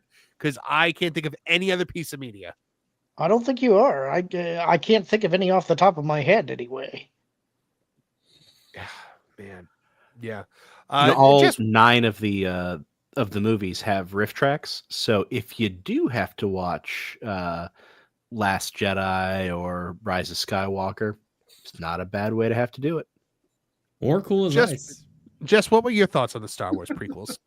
Oh man, yeah, I agree with loving them because I was much younger at the time. I remember going to see the midnight showings every time one of the new of the trilogy came out, and sure enough, after a few years you look back and you're like, yeah, they're not nearly as good as the first 3, but I did have a lot of fun. But I'm also one of those people that, upon looking back and picking apart the interviews, I'm really bummed out that they chickened out on making Jar Jar the actual Sith reveal, and it's a shame because it would have been beautiful. And once you see all the twitched.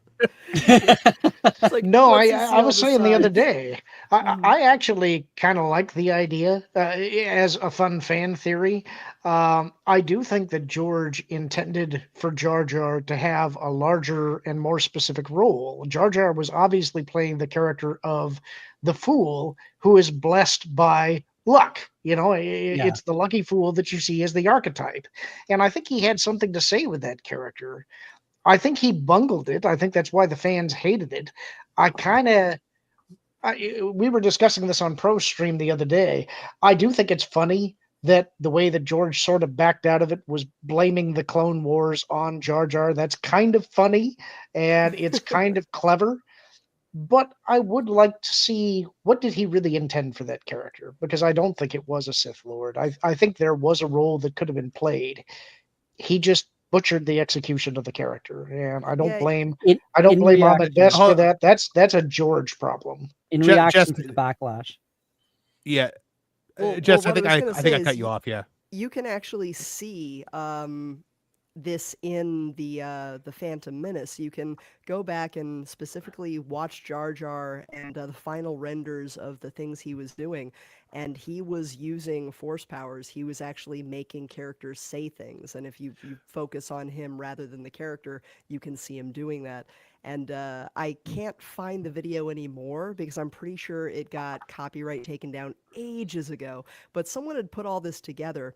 And they even found old interviews with the guy who was the mocap actor for Jar Jar, making commentary saying, hey, you know, people are not happy now, but just wait, just wait. And then, of course, the infamous interview with George saying, you know, I really like the idea of you run into the silly or the stupid animal in the forest, and they actually end up being the all-powerful, like, teacher kind of character, or the really powerful, like, Yoda was. Beast, Yeah, et he cetera, did. et cetera.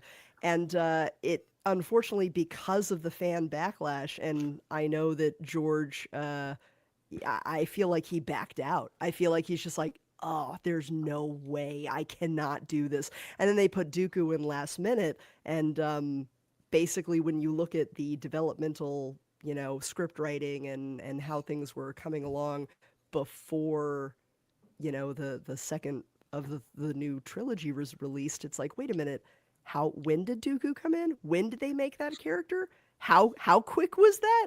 And when you put it all together from the production standpoint, I'm just sitting there going, oh, George, dang it. Why couldn't you have been as brave as you were when making Captain EO? It would have been beautiful. That's interesting because it puts George borrowed so much of other sci-fi for the original trilogy, obviously. It's Flash Gordon, it's Dune, it's all sorts of stuff. But having Jar Jar as the big bad would have been the same as Asimov making this character, the Mule, the big bad in some of the Foundation series. Yeah. And can you just imagine, like, watching episode 2, and instead of Christopher Lee as Count Dooku, who did a great job, you have this kind of cloaked character speaking, I don't know, maybe British, like very smooth British English or something, instead of the, Yuza, Misa, whatever. And then it's revealed to be Jar Jar after. That would have just been mind-blowing.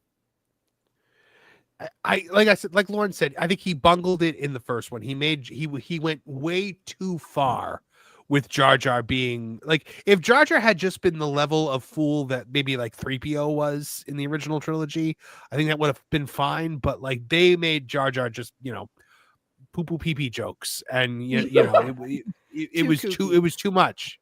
Yeah, it was way too much.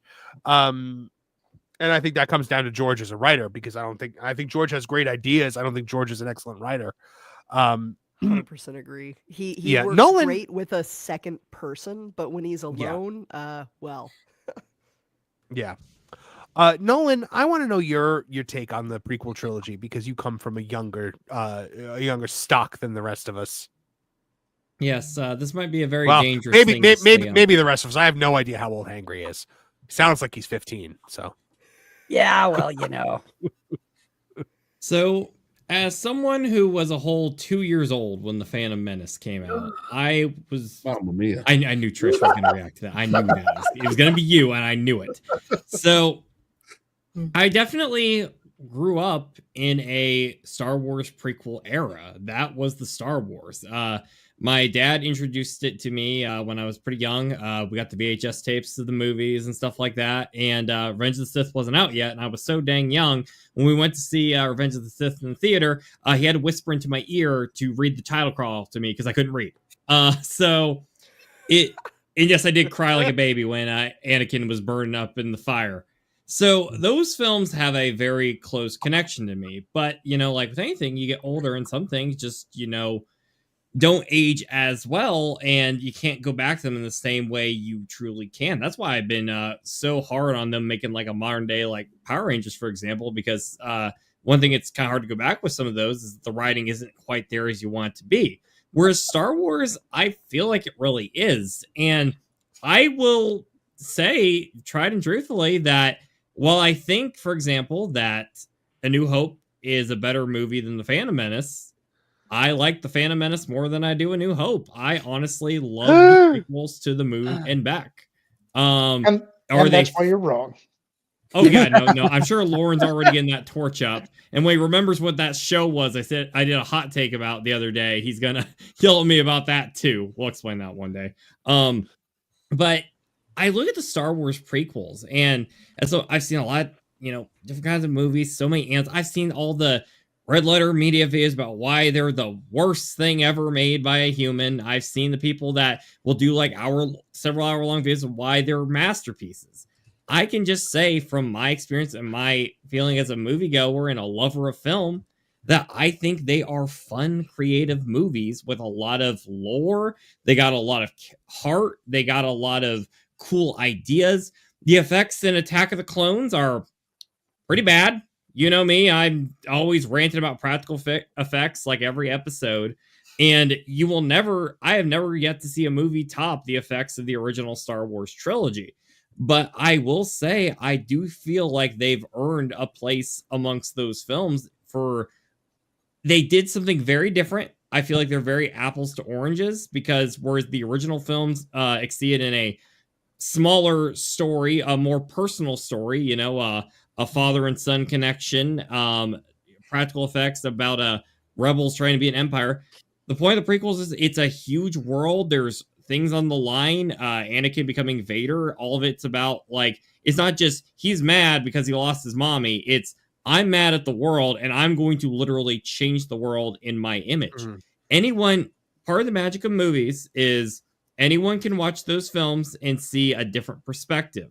But I feel like that's part of the beauty of the prequels is there's a lesson to be learned in so many different perspectives and characters, and I can really understand the films more as I get older. You can't go wrong with the soundtrack. You can't go wrong with the ideas and the stunts, and the actors were a good pick. Are they perfect movies? Far from it. But I will vouch and say they're better than most films out there. And I truly love them. And I know people are going to disagree, but that's my opinion, and I will die on that mantle. And I took a lightsaber to see freaking Phantom Menace in the re-release, and there were these two stoned out dudes, I think, and they were in awe of the lightsaber I brought. I had a blast. I felt like I was 10 again. It was great. That was only a couple years ago. Wait till Nolan reads the chat. Oh, the chat has been having fun with Nolan. Ooh, I can feel the fire from here. Ooh. Go ahead, Hangry. What were you about to say? I was just going to say, to answer your question about how old I am, I was born at the exact moment Luke squirted the green milk into that container in The Last Jedi in the theater itself. Oh, good Lord.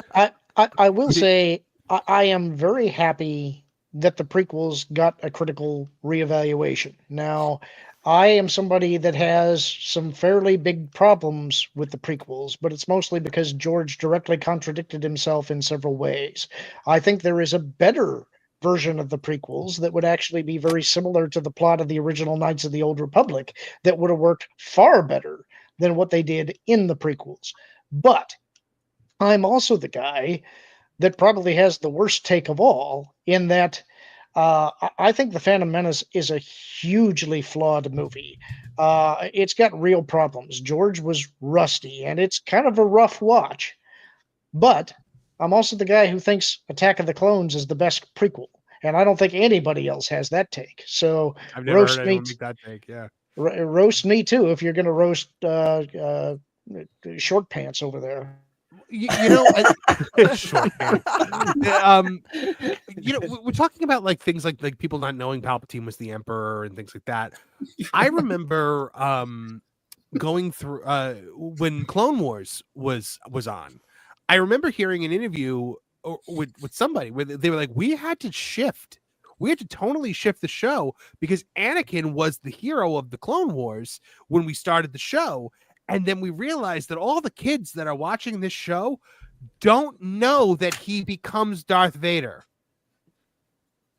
And that's when there was a serious attempt to shift the show onto Obi-Wan as the hero, because all of a sudden they're like, we're going to break the hearts of all these kids if Anakin Skywalker becomes their hero. Guys, that's the point. George is screaming from his office. Yeah, break their hearts. Thousands of tiny pieces. One of my favorite So I love one of the rabbit holes that I go down all the time. I love reaction videos because I enjoy authenticity. I enjoy passion. But one of my favorite things to do is I like to go down a rabbit hole of videos that are like, I showed my 8-year-old Empire Strikes Back for the first time and watch the I am your father reveal because they don't know. Like I showed my dad Empire Strikes Back for the first time. He knew Vader was Luke's father. Watching kids like all of a sudden hear it and be like, what?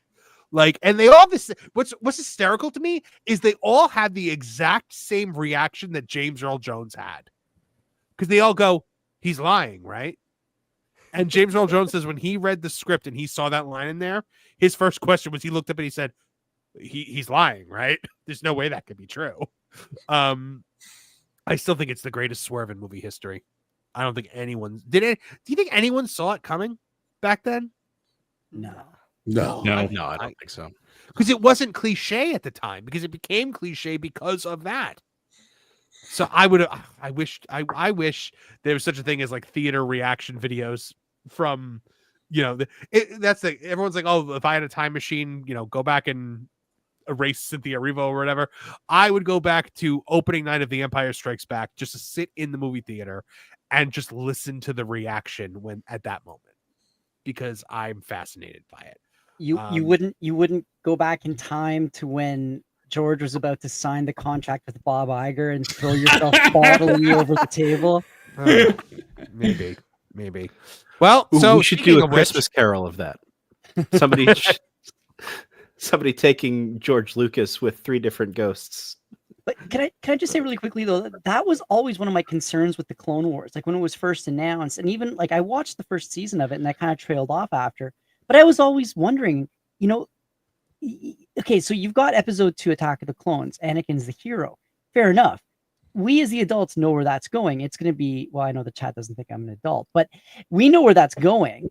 But you string this out over like how many years of Anakin being this amazing hero, and then you just completely pull the rug out from the kids in episode 3, where he's like, killing, like, murdering younglings and gets his limbs chopped off. And it's just like, I know George keeps saying that these movies are for kids, but man, what sort of kids, Mm-hmm.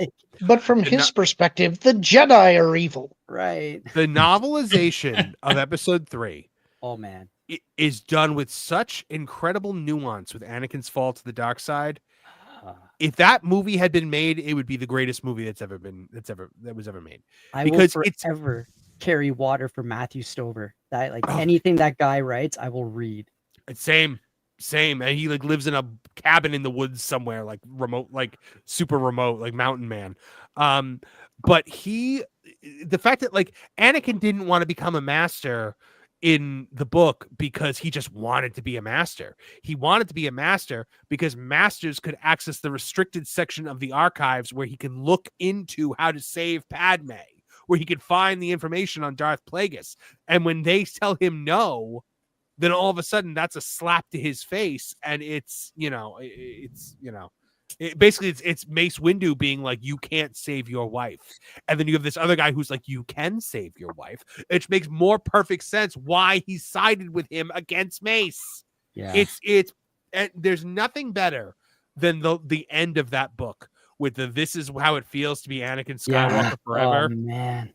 It is the most powerful it is the most powerful thing I've ever read in my life. It shaped my entire career as a writer when I read that, because I was just like, my God, this transported me. Some of those, sorry, Marvin. Sorry. No, go ahead, Martin. Some of those Clone Wars novels it gets spotty. There's quality differences, obviously, but some of the ones where in the background to other characters, Mace is talking about Anakin and is clearly on Anakin's side, but he's always really hard on Anakin to his face. Mm-hmm. It's some of those things playing in the background where you as the reader are like, if you guys would just be more upfront with him, none of the later problems would happen. That's some of those seeds are well sown in those novels. You know but what? we don't get to see him in the movies. Just because it's my show and because I love it so much, I actually want to read that section just to get for anyone that has not. Yes. All right. I'm gonna put on like a narrator voice for it. Can you just spoiler warning though that Anakin becomes Darth Vader just for Yes, spoiler warning, Anakin becomes Darth Vader. So this is when he wakes up on the table. This is how it feels to be Anakin Skywalker forever. The first light in your universe brings pain. The light burns you. It will always burn you. Part of you will always lie upon black glass sand beside a lake of fire while flames chew at your flesh. You can hear yourself breathing. It comes hard and harsh, and it scrapes nerves already raw, but you cannot stop it. You can never stop it. You cannot even slow it down. You don't even have lungs anymore. Mechanisms hardwired into your chest breathe for you. They will pump oxygen into your bloodstream forever. Lord Vader, can you hear me? And you can't. Not in the way you once did. Sensors in the shell that imprisons your head trickle meaning directly into your brain. You open your scorched pale eyes, optical sensors integrate light and shadow into a hideous simulacrum of the world around you. Or perhaps the simulacrum is perfect, and it is the world that is hideous. Padme, are you here? Are you all right? You try to say, but another voice speaks for you, out from the vocabulary that serves you for burned away lips and tongue and throat. Padme, are you here? Are you all right? I am very sorry, Lord Vader. I'm afraid she died. It seems in your anger, you killed her. This burns hotter than the lava had. No, it is not possible. You love her. You have always loved her. You could never will her death. Never. But you remember. You remember all of it. You remember the dragon that you brought Vader forth from your heart to slay. You remember the cold venom in Vader's blood. You remember the furnace of Vader's fury and the black hatred of seizing her throat to silence her lying mouth. And there is one blazing moment in which you finally understand that there was no dragon, there was no Vader, that there was only you, only Anakin Skywalker, that it was all you, is you, only you. You did it. You killed her. You killed her because finally, when you could have saved her, when you could have gone away with her, when you could have been thinking about her, you were thinking about yourself. And it is in this blazing moment that you finally understand the trap of the dark side, the final cruelty of the Sith. Because now yourself is all you will ever have, and you rage and scream and reach through the Force to crush the shadow who has destroyed you. But you are so far less now than what you were. You are more than half machine. You are like a painter gone blind, a composer gone deaf. You can remember where the power was, but the power that you can touch is only a memory. And so with all your world-destroying fury, it is only droids around you that implode, and equipment on the table on which you were strapped shatters. And in the end, you cannot touch the shadow. In the end, you do not even want to, because the shadow is all you have left. The shadow understands you. The shadow forgives you. The shadow gathers you unto itself. And within your furnace heart, you burn in your own flame. This is how it feels to be Anakin Skywalker forever. You know my favorite fan theory about that scene? Yeah. It's that when he's lying on the table and they're putting him into the armor and he's breathing that first time, and they keep cutting back to Padme giving birth to the twins, he reaches out to her and through the Force takes her life force. He does kill her. Mm-hmm. And that's why she dies, not because of a broken heart. That's why the droid can't figure out what's wrong. It's that he says, for reasons that we can't understand, she's dying. And not just that the droids were hippie doctors. Yeah, it's that it actually was Anakin trying not. I don't think it would be deliberate. I don't think he would deliberately kill Padme, but he's reaching out for her as he's dying. Well, here's the thing, one. What if their force connection, she is giving it to him? Yeah, he's not taking it; she's giving it. I think that I don't know. I don't know that Padme would at that point. I'm not sure she would do that. I think it's better if Anakin, like a drowning man pulling in the person Yes, who's trying to help him. Yes, it's not that he's trying to do it. It's that at this point he's struggling to survive and is not fully cognizant of what he's doing. I think Palpatine's telling the truth in that one scene, and that's why he laughs. That's wow. I had never heard of that theory before. That's a brilliant theory. I like that theory a lot.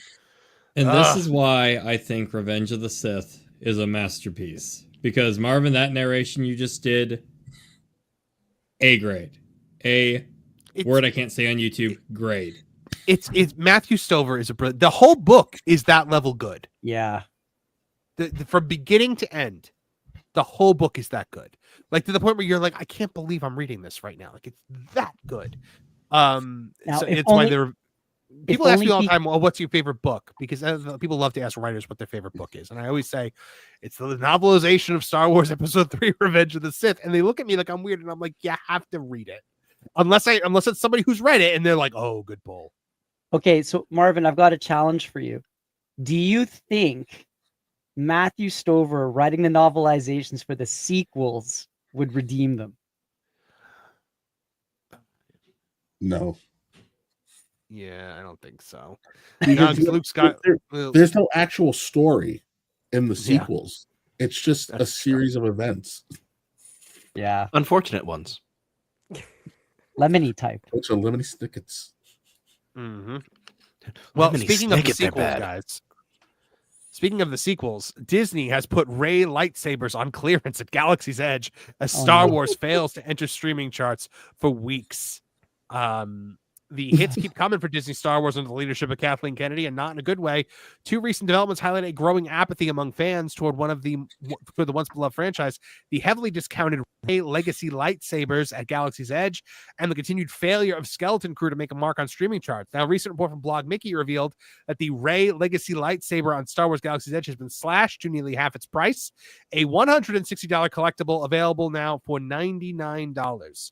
To offer what should be a major product that's just steep discount, especially around the holiday season, suggests that poor sales and waning interest in merchandise tied to the character of Rey, portrayed by Daisy Ridley. Once positioned as a cornerstone of Disney's sequel trilogy, Rey's appeal has seemingly dimmed among audiences. The decision, it's an ominous sign for the future of Star Wars, given that Galaxy's Edge itself is a $1 billion investment wholly rooted in the sequel trilogy era on two different coasts. Now, the worst part that gets, as our friend Lou Wasserman's Ghost likes to say, but it gets worse.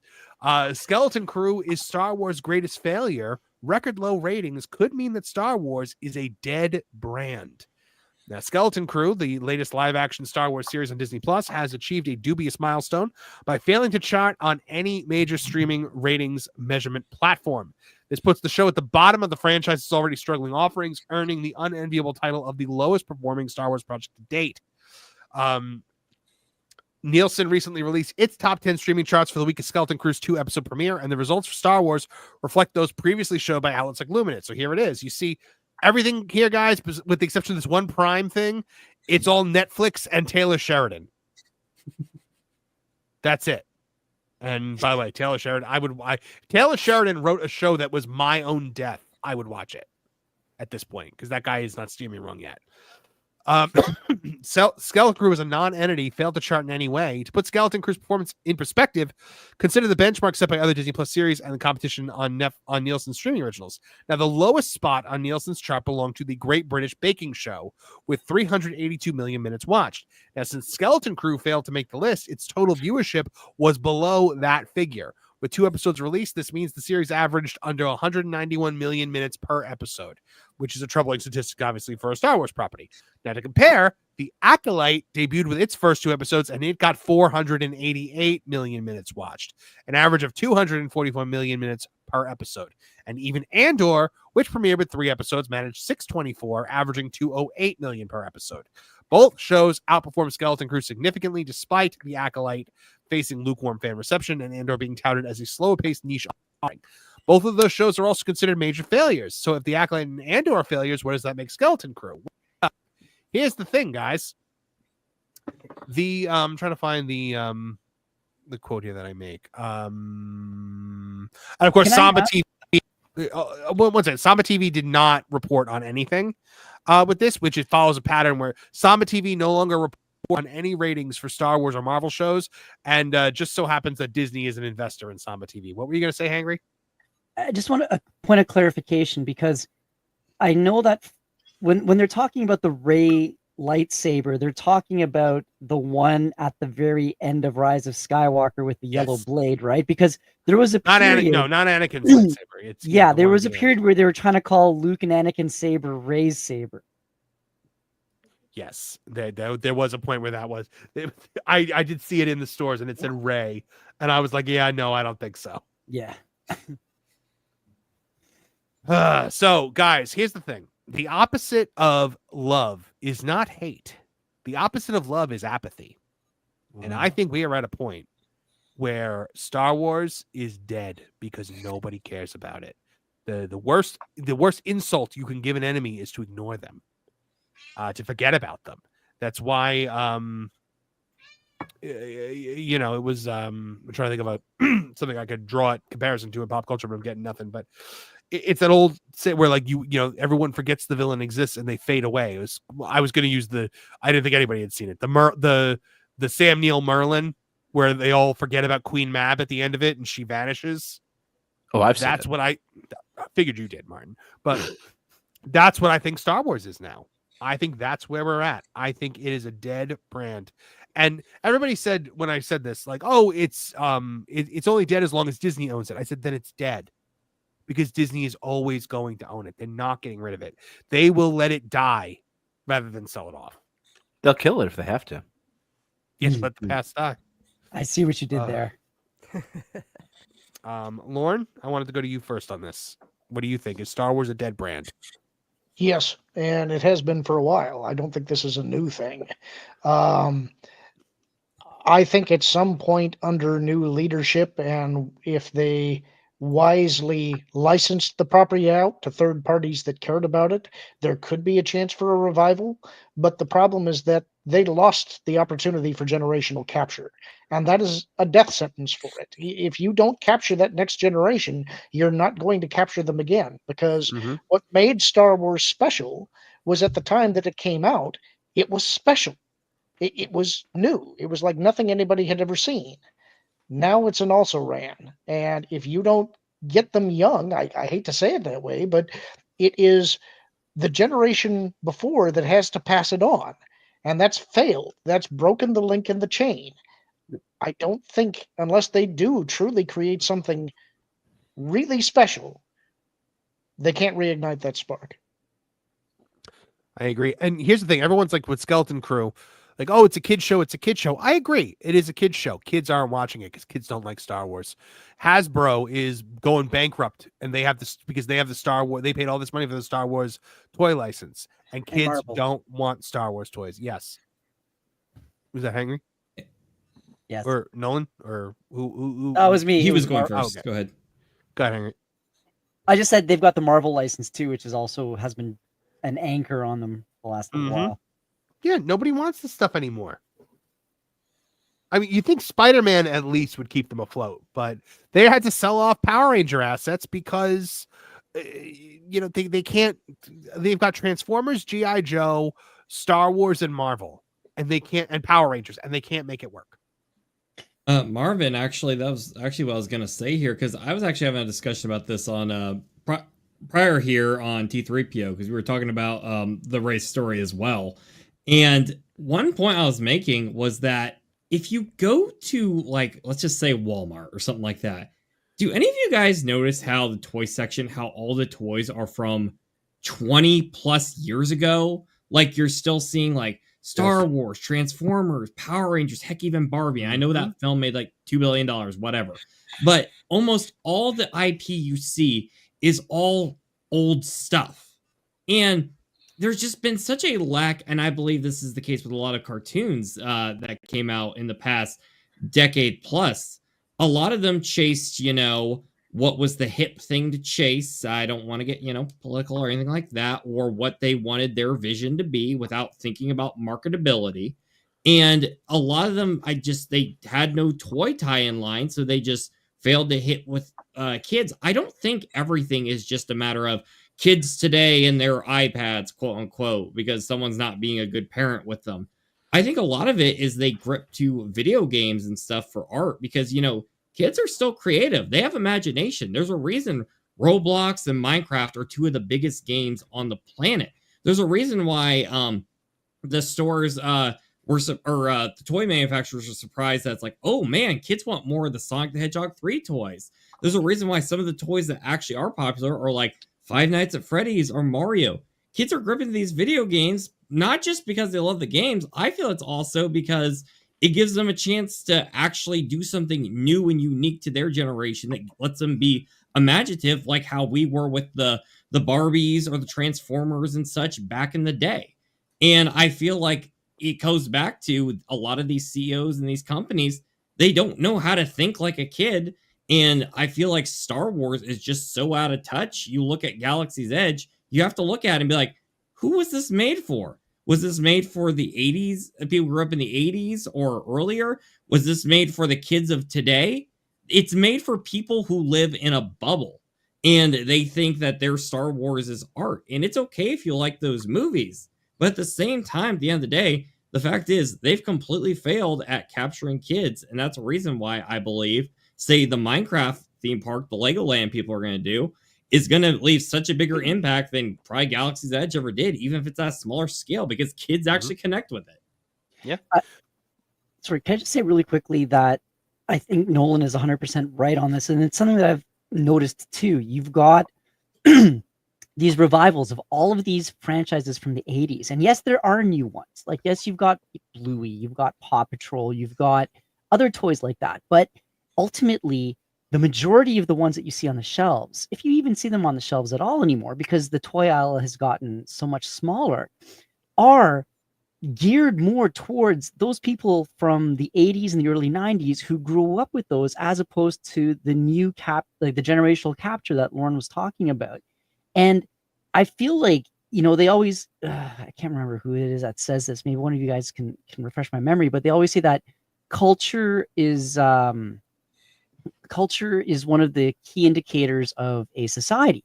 And this sort of stagnation in the culture as it relates towards our next generation of kids, like, of course I'm happy to see, Transformers on the shelves. Like I like those. Of course I'm happy to see, Marvel Legends on the shelves. I like that stuff. But at the same time, where is that equivalent today? And don't tell me that it's Bluey, okay? Like, I just don't see that. So, like it for the longest time, I felt that it showed a culture in decay. And that's why I'm kind of hoping that with the reverse of things happening in areas that we don't really talk about on shows like this, that we might also see a concurrent reversal in this stagnation of the items, the entertainment that we give to our kids to fire their imagination. Remembering, of course, that, a lot of these commercials, like these TV shows, were commercials for the toys, but these creative toys that we seem to have forgotten how to create.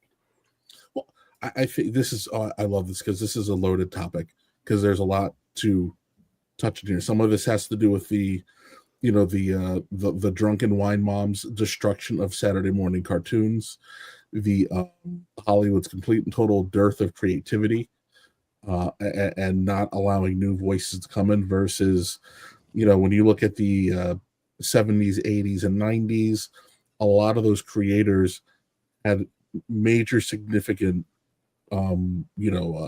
life experience moments, whether they fought in wars or watched major political upheaval, / they had to voice their creativity with pretty major constraints on them, which usually forces you to be more creative. Let's see what else. What was the other one? In terms of the toys, I think that the problem kind of goes in both directions. Adult creators destroyed the toy market. They got selfish and made it about them and forgot that it's about the kids. So you outpriced and made under available the content that you needed to be passing down so that you could throw it in a dark closet somewhere. There's a lot. I am kind of hoping now that there seems to be at least the I guess maybe the predisposition towards returning to common sense and embracing creativity over lunacy, that maybe we'll start seeing more creative things. But look, the other part of the problem is, I think we talked about a couple weeks ago.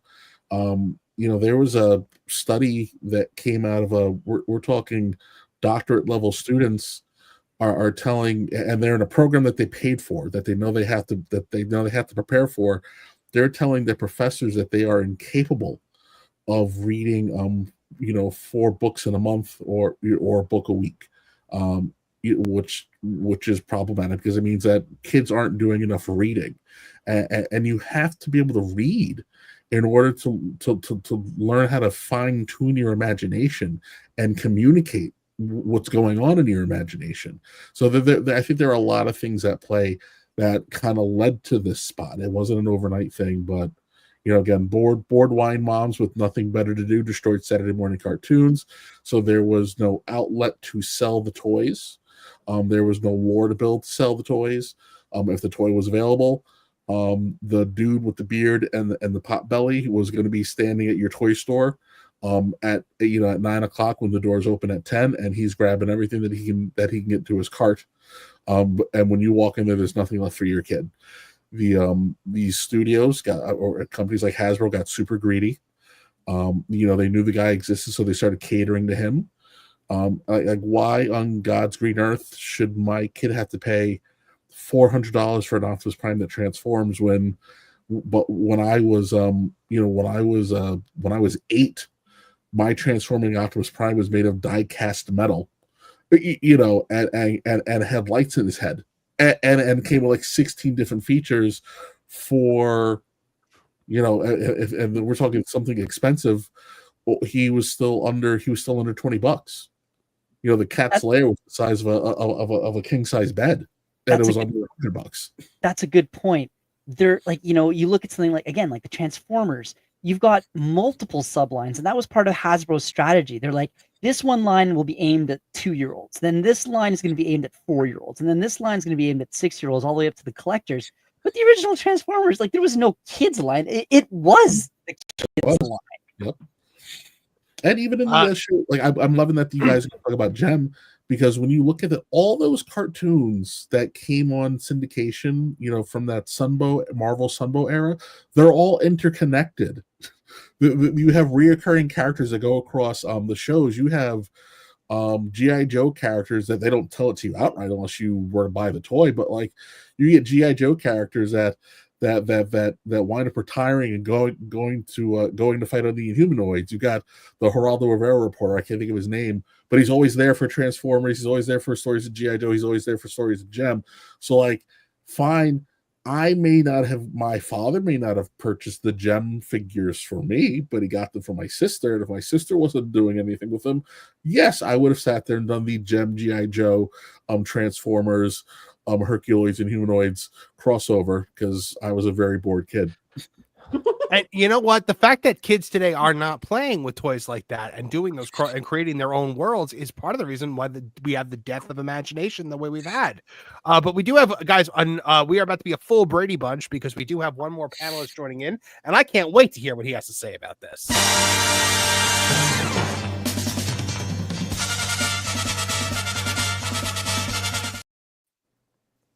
It's Spencer McCooley abounding into comics. Hey! Bro, screw up Power Rangers. It's exactly what Kevin was saying. Like the entire time you were talking, Kevin, I just thought about the fact that like Power Ranger toys have been in a really bad spot for years ever since Hasbro brought the license, because they just keep going for Mighty Morphin. They go, oh, Mighty Morphin, let's do Mighty Morphin. But it's like the kids don't care about Mighty Morphin. Their parents might care about Mighty Morphin, but the kids had a bunch of different series that they could have gone for, like, you know, Dino Fury or Beast. And it's like, okay, so you're going to make the 700th line of Red Ranger toys and wonder why they're not selling, because everybody already has one. Mm-hmm. Well, that's the thing. Like the Lightning collection was not made for kids. The Lightning collection was made for collectors, and they were priced accordingly to that too. You know, when they did like the exclusive drops, like Walgreens had its own exclusive and everything like that. So I have a buddy that collects it, and now that like Hasbro is discontinuing everything and giving the license away, he's basically like, I feel like I've wasted so much money because now all my teams will never be complete. Yeah, they're not finished. They're just completely like, all right, we're good. Bye. He's like, we've got an 8th Green Ranger, but we haven't gotten.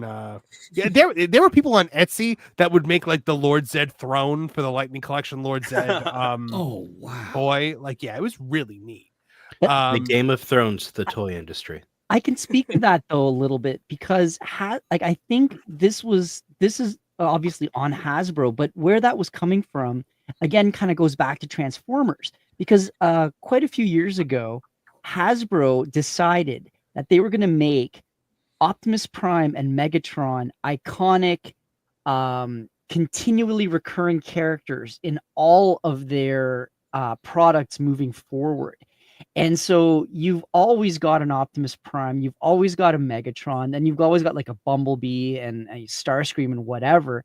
And I feel like they looked at that, and they've had some success with that. I'm not going to say that they haven't, but I feel like they looked at that and they thought, you know what, let's translate that over to Power Rangers and MMPR specifically. And I don't think it's not quite that equivalent. It's more so the reason they put in Optimus and Bumblebee and Megatron in all those lines is because they're the iconic ones. They're the ones that everybody's going to know and they're always going to buy. The problem is nobody knows the Mighty Morphin team anymore. Like kids these days, they don't. So what they're doing is they're going, how do we make money off of this brand? Because first of all, Hasbro didn't want that brand. Their president at the time bought it without consulting anybody. And when they found out, they went, what are we supposed to do with this? So now they go, we got to make money. Who's got money? Adult collectors. And so they only make Mighty Morphin stuff because that's the stuff that the adult collectors remember. They remember the Green Ranger. They remember the Yellow Ranger. There's no attempt to go, oh yeah, let's appeal to the kids who saw a later series. And like Kevin was saying, make kids toys for them. It's let's make Mighty Morphin for everybody.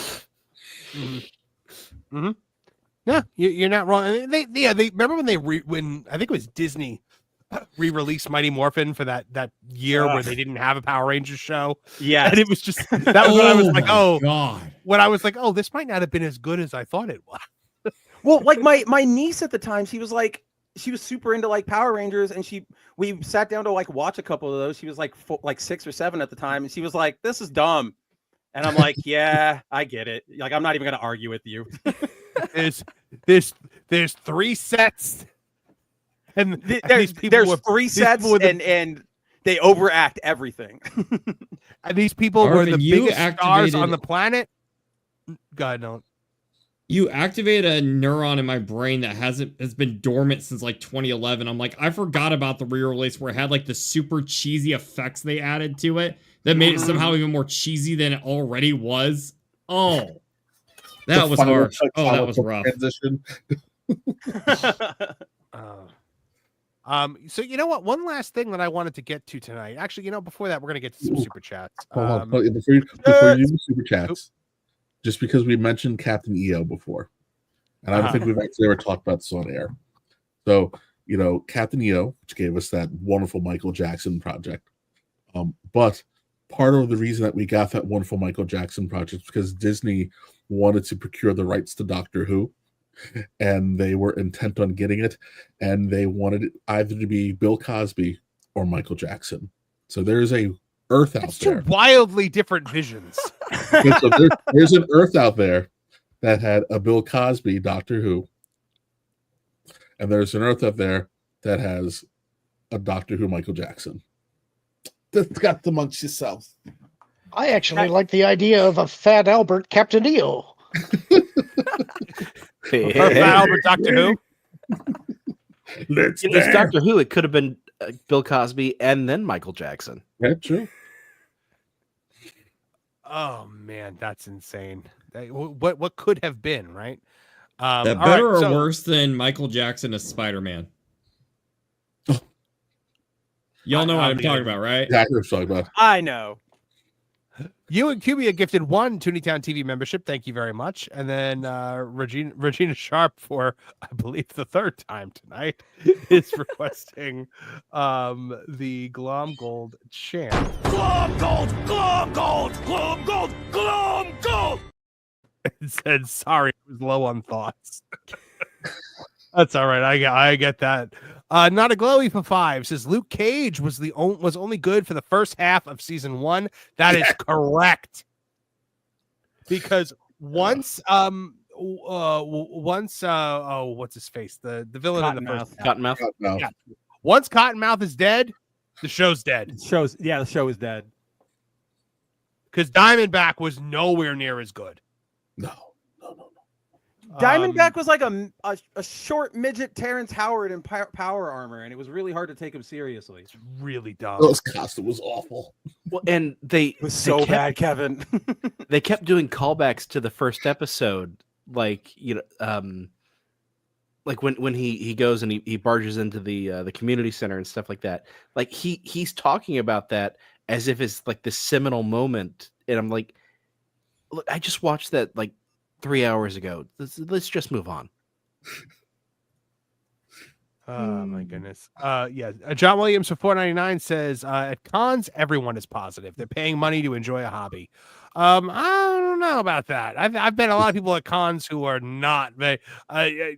Jess, I'm sure you've met people that are pretty grouchy at conventions, right? Oh, I've run into a couple of like proper comic book guys, just like worst con ever, and Yes. It's also where a lot of drama usually happens between friends. So sometimes you catch people on one of their worst days. So it's like in general, yeah, the vibes are usually up, but I can tell you you run into some weird people going through some weird stuff at cons as well. Oh, do you ever? Like Hangry asking Jake Lloyd about about Star Wars. Which was pretty John tough. Williams He wasn't born at the time. Yeah, exactly. I forgot the joke I was going to make before, by the way, when Nolan was making that excellent point about the toys. I was like, and if anyone knows about toys, it's Nolan because he's a child. It's refreshing, with you guys in the chat here, honestly, because I get called old from other groups, so I get to call young here, so I'll take it. What group calls you old? Kindergartners? It gets younger. Remember, there are people who are like 20 right now and think my age is old. Sorry, there's always a new 20-year-old. That's right, young blood. Every year. John Williams for $4.99 says, I think the actor, even Ian McDermott meeting, said he didn't know that why he was playing Palpatine until Lucas told him that Palpatine was the Emperor. Lauren, have you ever heard that story? I've never heard that. I think it's maybe a corruption of the story of how he was hired for Return of the Jedi. He didn't know that he didn't exactly know why this character was important. He knew it was a fairly big part. And then Lucas had to explain to him that he was the Emperor of the universe. And he thought that was quite a nice upgrade. But by the time they did The Phantom Menace, he certainly knew who Palpatine was and where this was going to go. He was a little surprised that Lucas had called him because, he knew that there was a possibility that the part could be recast. But I think that he was delighted when he actually did get the call. Yeah. Oh, he owns the prequels, man. He's so good. I'm so glad that he's doing the voice acting now for animated Palpatine. Because they've never been able to have a Palpatine like animated voice that duplicates Ian McDermott. And go ahead. I would also say somebody said in the chat, Ian McDiarmid the MVP of Return of the Jedi. You don't know how true that is, because remember, the hologram in The Empire Strikes Back that you see was an amalgamation of a chimpanzee's eyes with an old woman doing the mouth and Clive Revell doing the voice. And clearly that wasn't going to work for a major part in Return of the Jedi. But imagine if they'd gotten it wrong. If you'd gotten a bad Palpatine, or a Palpatine that did not come off as tantalizingly evil as he was. I look at, if you think of Palpatine as like the Wicked Witch in The Wizard of Oz, I see them as being the same kind of villain. And that movie never would have worked if Palpatine hadn't worked. There is Lauren's right. Video. There's a tremendous video out there that says Emperor Palpatine, greatest villain of all time, and it's a whole study of how he is legitimately the greatest villain of all time. And Vader is always the one that's on all like the top 10 greatest villains of all time, with Hannibal Lecter and the Wicked Witch of the West. And they never they never reference Palpatine. But Martin, what were you saying? I was going to say, if the Emperor doesn't work there, what you're left with is Teddy Bear Vietnam and sister kissing. One of those turns me on so much. Place your bets. That's I think you got to clip that. Yes. John Williams from 499 says, look up the actual serious analysis of Darth Jar Jar. Likely Jar Jar was a proto Dooku Plagueis character. I believe that. Also Dooku was actually supposed to be Asajj Ventress at one point. Her name was going to be Juno Eclipse, and she was going to be Darth Tyrannus. Lauren, am I correct there? Because that's what I had always heard. I don't actually know the provenance of that. I'd have to look that up to be sure. I can't tell you for Yeah, someone told me that it was supposed to be a female Sith, and it was the design for Asajj Ventress. Well, there was, when they were creating Darth Maul, they had Ian McCaig do. They had lots of artists that were doing concept art, and they were trying to come up with who would be the villain that was working under Palpatine, and they had all kinds of designs for Sith lords and Sith ladies. And what Lucas had told Ian McCaig was, I want you to draw your worst nightmare.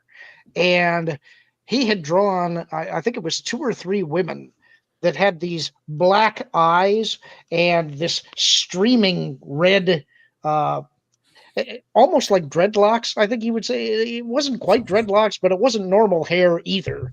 And Lucas took a look at that and said, actually draw me your second worst nightmare. And that's where Darth Maul came from. But that design language actually informed what their version of the Night Sisters eventually came. So That's interesting. John Williams also said in the movie, he was only called Sidious.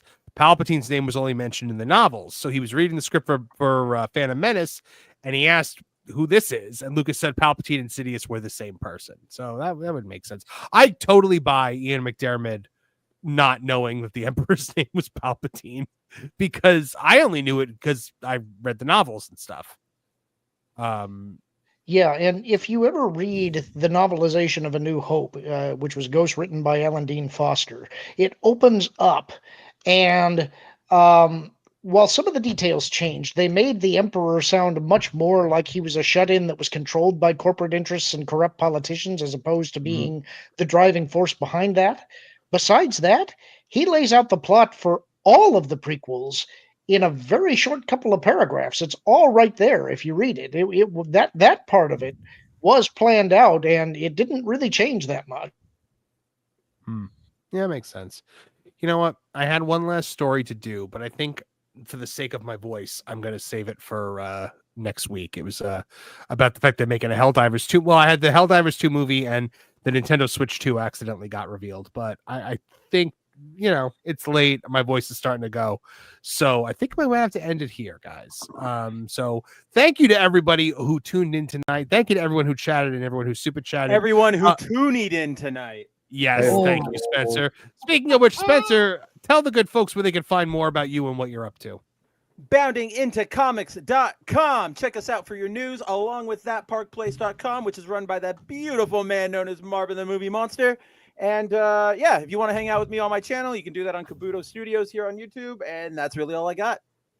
Awesome. Hangry Table, thank you for joining us. You come so often now. I'm gonna have to make you one of those intro videos. Ooh, that sounds good. No, well, you can hangry. You can find me on Genre Guys, and you can find me on The Lost Guys with Trish, and occasionally doing member spotlights. And now I'm enjoying these Tooney Town talks so much. You might see me more here. You are always welcome. If you want to be a regular part of the rotation and get the link every week, Angry, you can have it. Thank you. Always looking to add to the roster of the Titans. Martin Stone, where can people find out more about you and what you're up to? Well, I write a bit on thatparkplace.com. You do very well. Thank you very much. And I hang out a bit on That Park Place, the YouTube channel, with Trish, Nolan, and Hangry. We're the Lost Guys. And a girl in a pizza place. Well, depending on what region of the country you're in, a guy is anybody. Jessica Calais, tell us a bit more about where they can find more about you. Hey guys, you can check me out at calaisworks.net, and you can sign up for my newsletter. I do updates every Wednesday, and yeah, I just do a little bit of everything because, as the title says, I'm the nerd of all trades. You really are. And the thing that's infuriating about you, Jess, is that not only do you do everything, you're great at everything. Like you're an excellent writer, you're a brilliant artist. I'm like, stop it. Stop being so damn talented. I'm sorry, I'll tone it down. Please. Thank you, though. That is a hell of a compliment. Save some for the rest of us. Speaking of talent, the incredibly young and nubile Nolan Thunder. Nubile. Ooh, this is when the show gets a little blue. Yes. Nolan Thunder, where can folks find out more about you and what you're up to? All right, so you can find me on my YouTube channel, Nolan Thunder. Don't worry, I'm not going to give you like a 5-minute trailer this time, but I will let you know, speaking of trailer, that this video I've been doing on this game about the whole alleged experimental AI in Mario 64 in the 1990s. Yes, the very scary version of that. This will be having a new trailer coming out. It will be the final trailer for the video, and I'm hoping for an early 2024 release, and I'm not going to say a date yet, but I'm getting very close to saying the month it's going to be coming out, and I think it's going to be something very special when it happens. I am almost done filming everything for it, and I promise you, I know I keep talking about it, but it's going to be something awesome, and I really hope you enjoy it if you like internet mysteries. So it's going to be wild, but I hope you enjoy. Lauren Connor, where can folks find out more about what you are up to? You can find me here on WDW Pro Stream. You can find me on the Genre Guys with Hangry Table and Lou Wasserman's Ghost. You can find me on Twitter at Lauren Connor or on YouTube at Lauren Connor 9030. Fantastic. Trish, what do you got going on? Well, I've been hanging out with my guys, Martin, Nolan, and Hangry, as you now hear like 4 times in one segment, but doing that. And when I'm not doing that and I'm not here, I'm hanging out, doing Crime and Punishment with good old Marv, having a good time talking about murder. Yep, like all white women do. Kevin Apollo, what do you got going on? I don't know. I'll do a video or 2 for you tomorrow. Yes, and then we've got a bunch in the can that are ready to go. Kevin Apollo rants from member exclusive content that are coming your way very soon, guys. Yeah, other than that, I'm around.